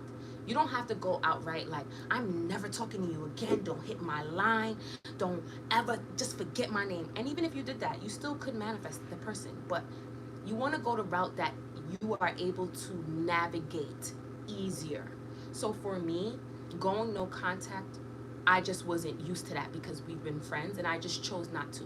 I chose that if I'm going to stay in contact with him, the moments that I'm triggered, I'm going to pull back. I'm not going to oh, you did this. I'm going to pull back and reaffirm my new story, and then just kind of that for me took a lot of forgiving myself for creating those stories, but also forgiving him for showing up in those ways so I didn't have to. Right. So it took a lot of forgiving because I interacted. However, there are some stories that I've seen of people going no contact, and that space of no contact allowed them to focus more on their new self-concept, knowing without interruption, because they probably viewed the communication as interruption, and then they were able to handle when their SP did come, because they were going to naturally come in. When their SP came in, they're able to, oh, okay, I can handle this. I'm in a new self-concept. It really depends on what you want. If you go the route of no contact, please, I'm telling you this right now. I'm going to tell you this right now. Yeah, I would advise you to forgive him because he's only acting out the story that you want. Right now, he actually ghosted me and it hurts, but I know I created it because of my focus. Okay, I'm going to help you with that, right? Focus on being wanted. Focus on being prioritized. Focus on trusting yourself to create the relationship that you want. Instill the beliefs that you are worthy of love and you're worthy of a loving, healthy relationship. Focus on being the kind of, I'm just assuming from the username that you are a woman, right? So I focus on being the kind of woman that, gets commitment, because commitment is the opposite of ghosting, because somebody that's committed is going to show up and consistently, right? You want to focus your attention on that. Now, the part about forgiving him It's not about forgiving him. Let me explain the forgiveness part. Some of you guys harbor that anger of how that person showed up. I did too. It's like why should I forgive them? They did this and they did that, but they literally they're really showing up with the story. You may not have said that exact thing, but there's a story there that you ran that they had to filter through and act a certain way, however it manifested. This does not, I'm not talking about abuse, y'all. I'm not talking about that. And if you are in that situation, please use the resources around you to put yourself physically in another place to be able to work on your mindset. That's not a joke. However, if it's like, like the standard miscommunications of a relationship that doesn't include abuse like that, your focus should really be on, first, hey, I created stories here due to whatever. I forgive myself. I'm not even mad at myself no more. And that's why some people do the whole no polo lo prayer. I'm not trying to be funny, but that prayer where they go, I'm sorry, please forgive me, I love you, to themselves, because they're forgiving themselves for the story that they created. And then what happens is when you naturally forgive yourself for the story that you created, you then go, I'm the operant power, and he or she only had to show up in the way that I created. So I forgive, and I know that you're gonna show up. It's if you want this change, it's a step that I would include in there, right? Like, can I still come? Can SP still come in even when you sometimes feel triggered by the old story? Hell yeah, girl. What? Some of y'all create these roadblocks that are not roadblocks. When I talk to you guys about being triggered, when I talk to you guys about breath work, it's not because I'm telling you your emotions are getting in the way. It's not because I'm telling you being triggered is getting in the way. There are no blocks. You can be an emotional wreck, and that same day, that person can tell you that they love you. I'm giving you these tools so that you don't have to feel like that. Sorry, my dog got scared by something. I'm telling you these, I'm giving you these resources so that you don't have to feel like that. You can literally be hiccup crying. Next thing you know, hello, ring ring, hey boo, what you doing? And you wiping, I'm great. It's because it's tools to help with the emotions, but you want to make sure that you're still thinking the assumption that you want. All right? So yes, your SP can still come in even when you are triggered. But the point is, do you want to be triggered the whole relationship? Think about this. Let's say you're thinking marriage with this person. You want to be triggered for your whole marriage every single day? And some of you guys get triggered by, no judgment, some of you guys get triggered by some of the littlest things, like he answered 1 minute later than he did yesterday. Like, you want to be triggered by that for the rest of your life. So these tools are not is not telling you that these things are blocking you from your manifestation. Is to help you on your journey, right? To help with you being triggered. But to answer your question, Marie, it is, I cursed out my SP and he still called me the next day. That's what I be saying. First of all, there's this, I don't watch reality TV, but my sister does. And there was this lady in, I don't know what reality TV show it is, but I don't know if it's Real Housewives, whatever. She's literally crazy, like insane. Like, she does crazy shit. And her husband is so in love with her and knows that she's crazy like that. And she's not crazy to him, she's just crazy in general. And does wild stuff, and he just be like, and when she be doing it, he just be like, that's who I married. I'm not telling you guys your moments of emotion and your moments of being you and being human is stopping you from experiencing love. I'm just giving you tools to navigate it so that you're not spiraling for months at a time and put yourself in this rabbit hole of the spiral. You use the tools to kind of be like, I don't have to feel this way. I can still, you can still think accordingly and feel miserable, but it's just like, do you want to feel miserable? I don't know. Like, these tools are to help you.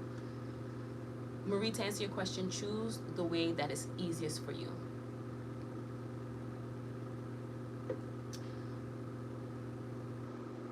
Oh, why does thing be doing that? I hate when it does that.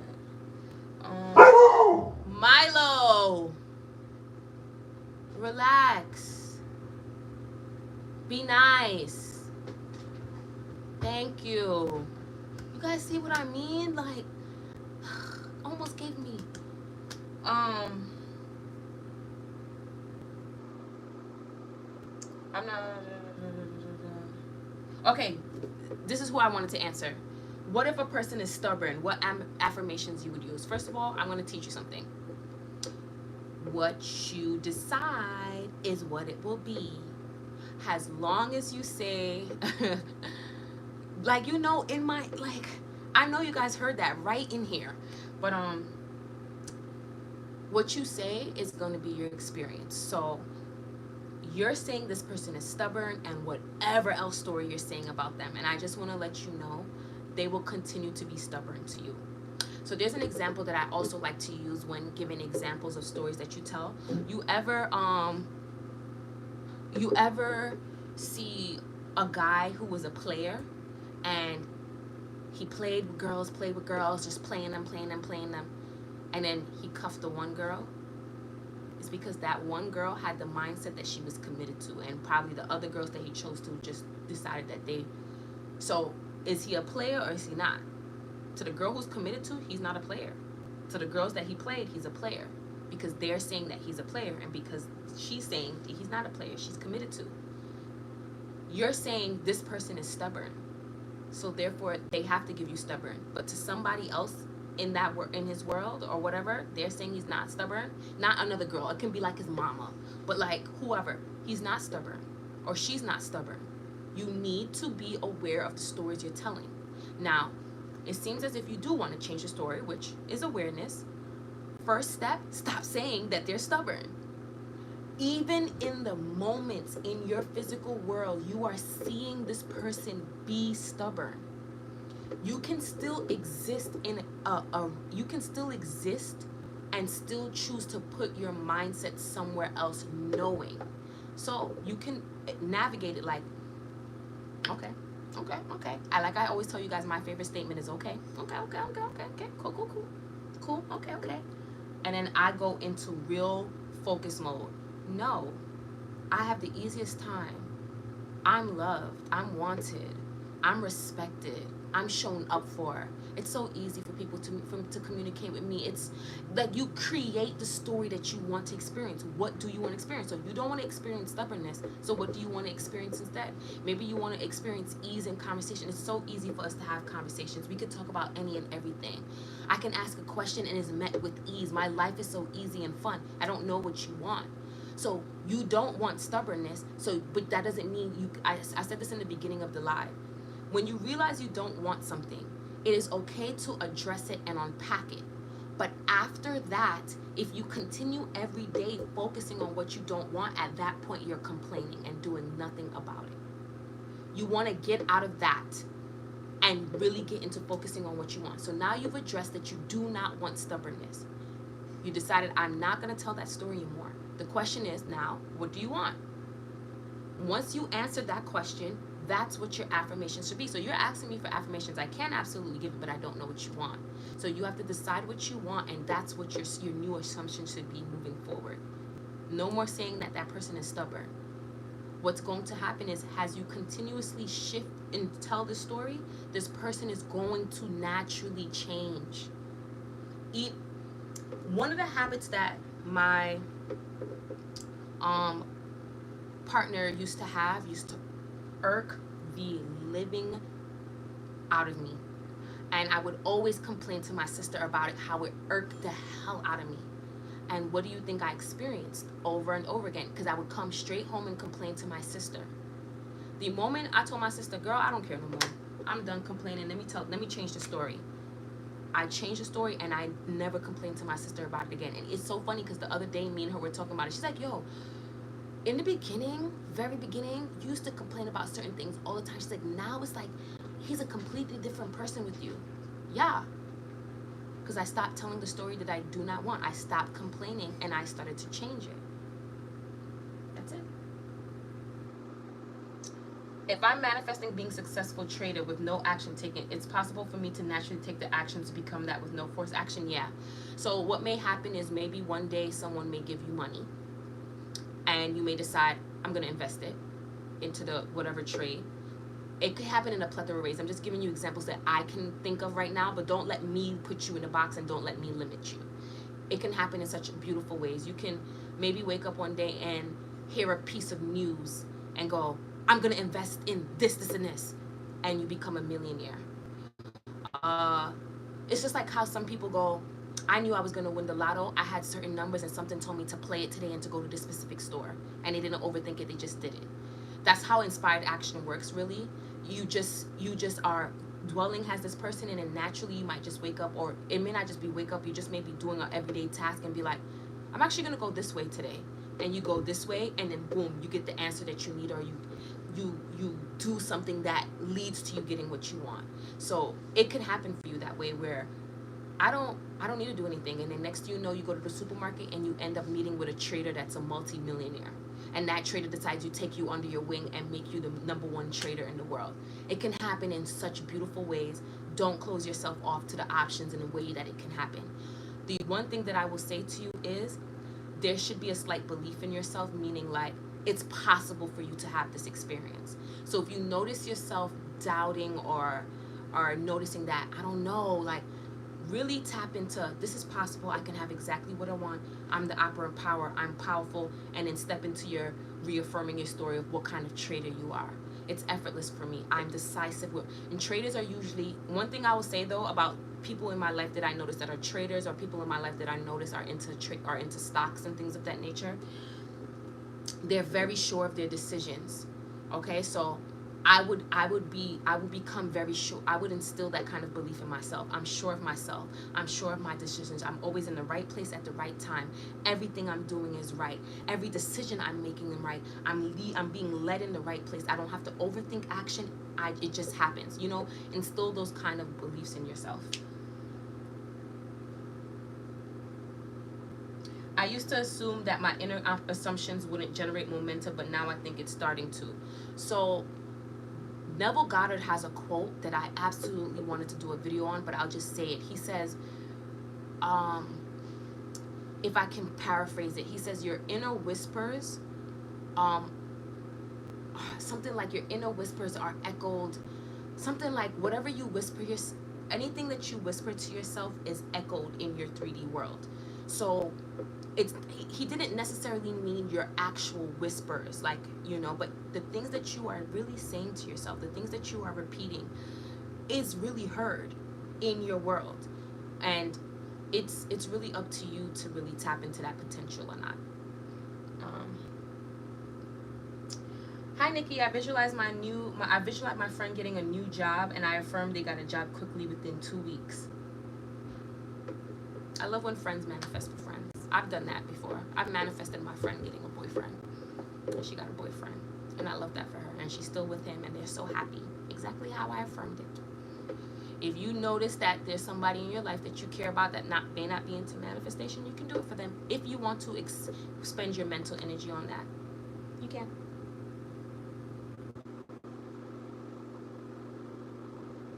I noticed that some people have been doing that, the final offer. People have been doing hour saturations. I love that for you guys. Let me know how that's been working. Like, I kind of want to hear more about people's experience with that. Like, I don't want to do it. I just want to know what people's experience with it is. I think I have resistance on believing I can become successful in trading with no action. I can believe in no action in things such as SPs, but not trading. And I understand, because trading is such a hands-on thing, and I understand, because like I said, I have friends that's in that world, and I know what you're trying to say. And if that's the case, and if you're struggling with that belief, then pair your action with the belief. So let's say you decide that you're, like, for example, I want to be a successful YouTuber. So essentially I do have to post videos. I don't have to. I can post one video and that's it, and I can go viral off of the one. But I do genuinely want to interact with you guys, so I do post videos. So I pair my action with a belief. So I just go, every time I post a video, my video helps someone, inspires someone to be the best version of themselves. I pair it with the belief. So if you decide, Oh, I love how you spell that. Is it pronounced Timothy, but you spell it a different way? Anyways, that's not the point. If you decide that you are going to take action in the trading world, pair it with the belief like every time I put into this whatever, I get this amount of money back. Or every time I do this, this happens. So if, like I said, you don't have to beat yourself into a belief. Now, if you do want to do no action, then you should really focus on it. You can have it. Don't settle for less. Don't settle for less because you're scared. Hi, yeah, my name is Demidi. Just decided to spell it differently for my username. No, this is fire. I like that. Because I'm like, how do you say that? And I'm like, wait, is that Timothy? But yes, Timothy. You don't settle. Like I said, if you decide that you want to do no action, please understand you do not have to do action. You do not. I promise you. There are people laying down in the sun, just getting money sent to them. There are people who have money passed to them randomly. It can happen. However, if you do genuinely enjoy trading, like if it's something that you genuinely enjoy and you actually want to take action in it, do it out of the love for it, but know that you don't have to take action, but pair your beliefs with your love for it. You understand what I'm trying to say?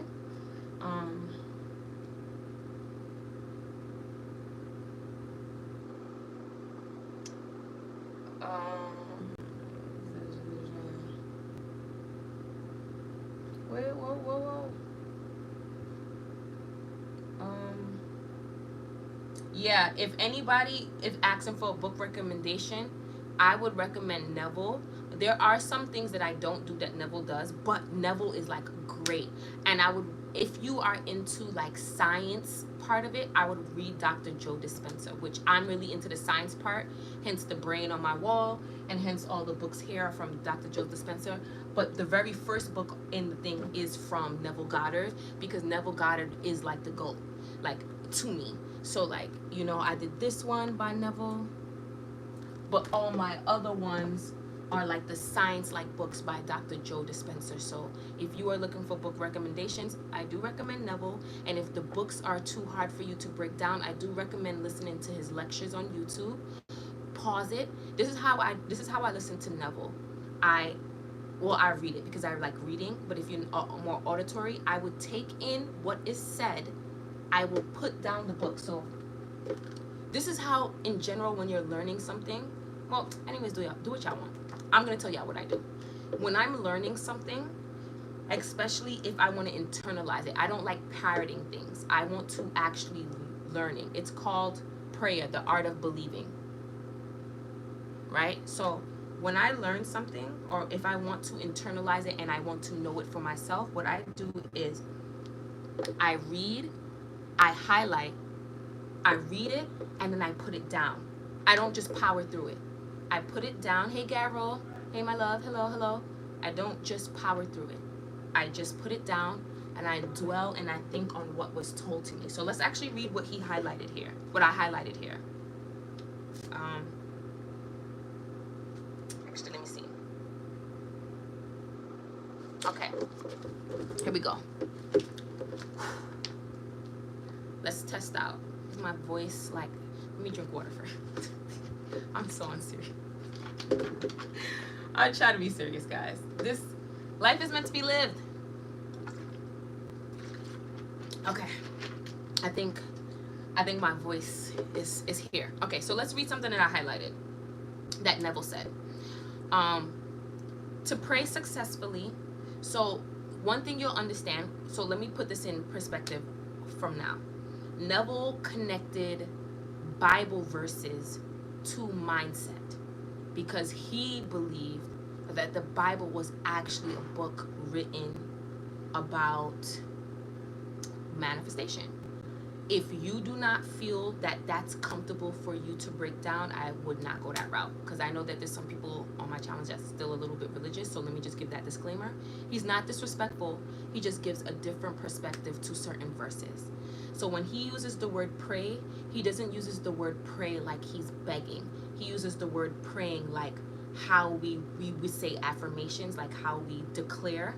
That's how he uses prayer. And he also breaks that down in a lot of his lectures and books, just to give that backstory to anybody that has not read Neville before. Anywho, back to what I was saying. Anyways, To pray successfully, you must have clearly defined objectives. You must know what you want before you can ask for it. You must know what you want before you can feel that you have it. And prayer is the feeling of the feeling. Let me start over. You must know what you want before you can feel that you have it. And prayer is the feeling of the fulfilled desire. So what did I say that he meant by prayer? Your affirmation. So essentially, if you get clear on what you want, you'll know what you need to focus on in prayer. So he believes that prayer was essentially when we go, I am, and whatever you state that I am. And so when you get clear on what it is that you want, you'll know what you need to focus on. And when you know what you need to focus on, what's gonna happen is you'll have a clear path to what you need to pray and what you need to do to be in the state of the wish fulfilled. Think about it. If you don't know what you want, how are you gonna get in the state of the wish fulfilled if you don't know what you want? Now, if you don't know what you want, you can do things like, I'm clear on what I want. I know exactly what I want. All the answers come to me. I'm the solution. There's always an answer. However, if you do know what you want, you'll know what the state of the wish fulfilled is. Being wanted, being loved, having money, being a successful trader, being a successful student, being a successful business owner. You'll know. Okay? And DeCaries is right. No matter how much you read, Marie, it's always going to come down to the application. So I have all of these books.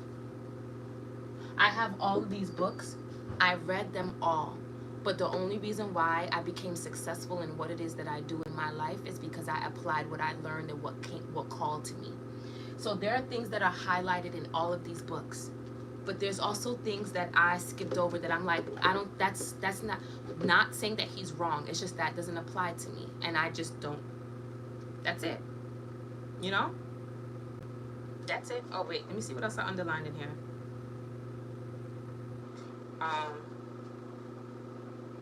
Oh, this is a good one. He talks about inner conversations here. Why did it just do that? Anyways, he talked about I don't know, why is it doing that? Can you guys still see me? If you can see me, do this. Okay, good. He says, I wanted to read this last part and then we're going to continue with the questions and then I'm going to go. It is not what you want that you attract. I'm going to repeat that. It is not what you want that you attract.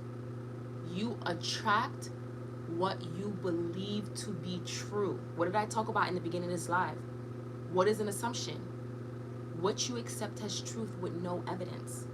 So he said, it's not what you want. You can sit here and be like, I want a dog, I want a dog, I want a dog. It's not until you decide, I'm someone that is a dog owner. You get what I'm saying? So anyways, he says, you attract what you believe to be true. Therefore, get into the spirit of these mental conversations. I recommended this to Anna. I just told Anna, imagine someone telling her, congratulations on her home. Therefore, get into the spirit of these mental conversations and give them the same degree of reality that you would give a telephone conversation. Therefore, get into the spirit of these mental conversations and give them the same degree of reality. Meaning, a telephone call is for real. Hello, girl. What's up? He just said the same way you act like that's a real conversation, act like your inner mental conversations are the same. Some of y'all be arguing in y'all head.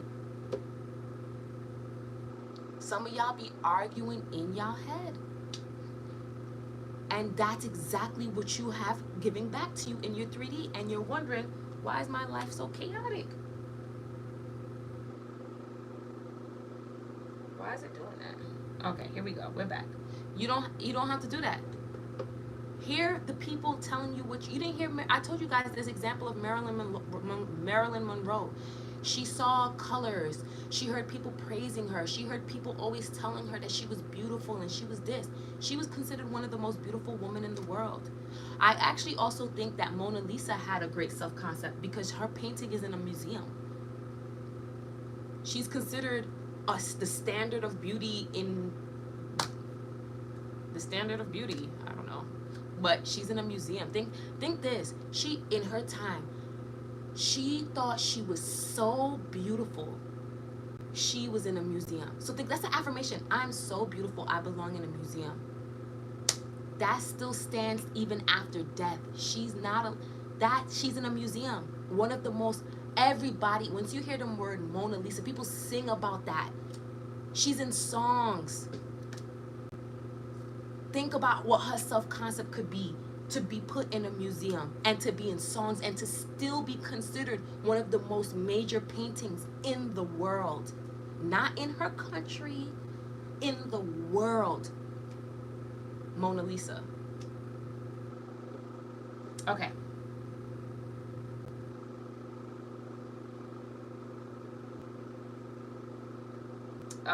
Three P's don't exist. Third parties don't exist. I'm gonna explain.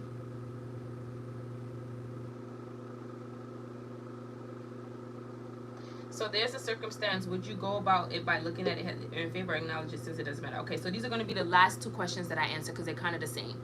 Omesh just asked about third parties, and SU just asked about how I give my circumstance a new meaning. So this is what I'll say to you guys. These will be the last two that I answer. Remember, we talked about in the beginning the assumptions that you have. Okay, so Omesh, you just asked about a third party. First of all, that's an assumption that you're not good enough. You feel that there's something outside of you. And remember, so I just want to make something very clear. Third party can be anything. It doesn't have to be another partner. It can be a job. It can be their mother-in-law. It can be their friends. It can be anything that you are deciding is taking your person away from you. That's what's considered a third party, just to be clear. So I always tell you guys this story. When I was manifesting my specific person, he had a job that kept him very busy, and I used to always say, oh my gosh, he's always so busy, and I fed into the story that it kept him away from me and he didn't have enough time with me, which also tied into me not feeling prioritized. Once I changed that there's nothing that can come in between me and him, that job didn't come between me and him. So you right now are deciding, Omesh, okay, I see a third party.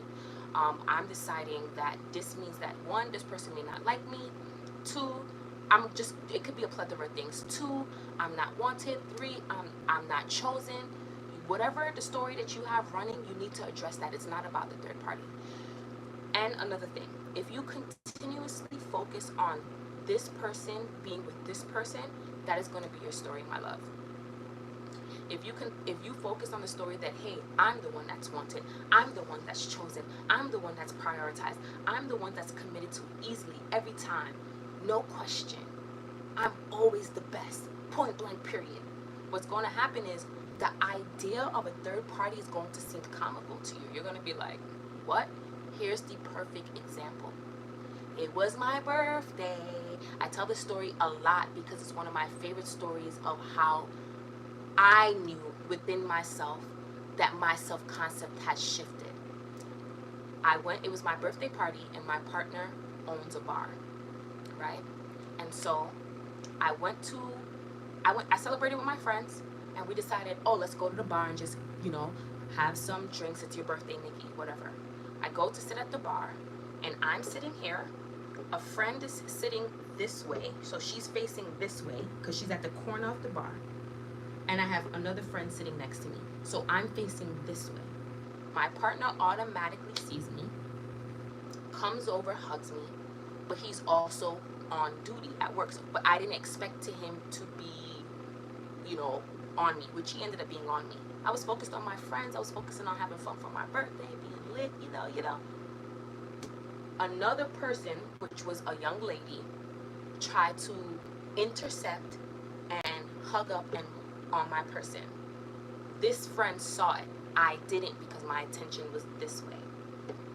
automatically, she's like, oh my God, did you see that?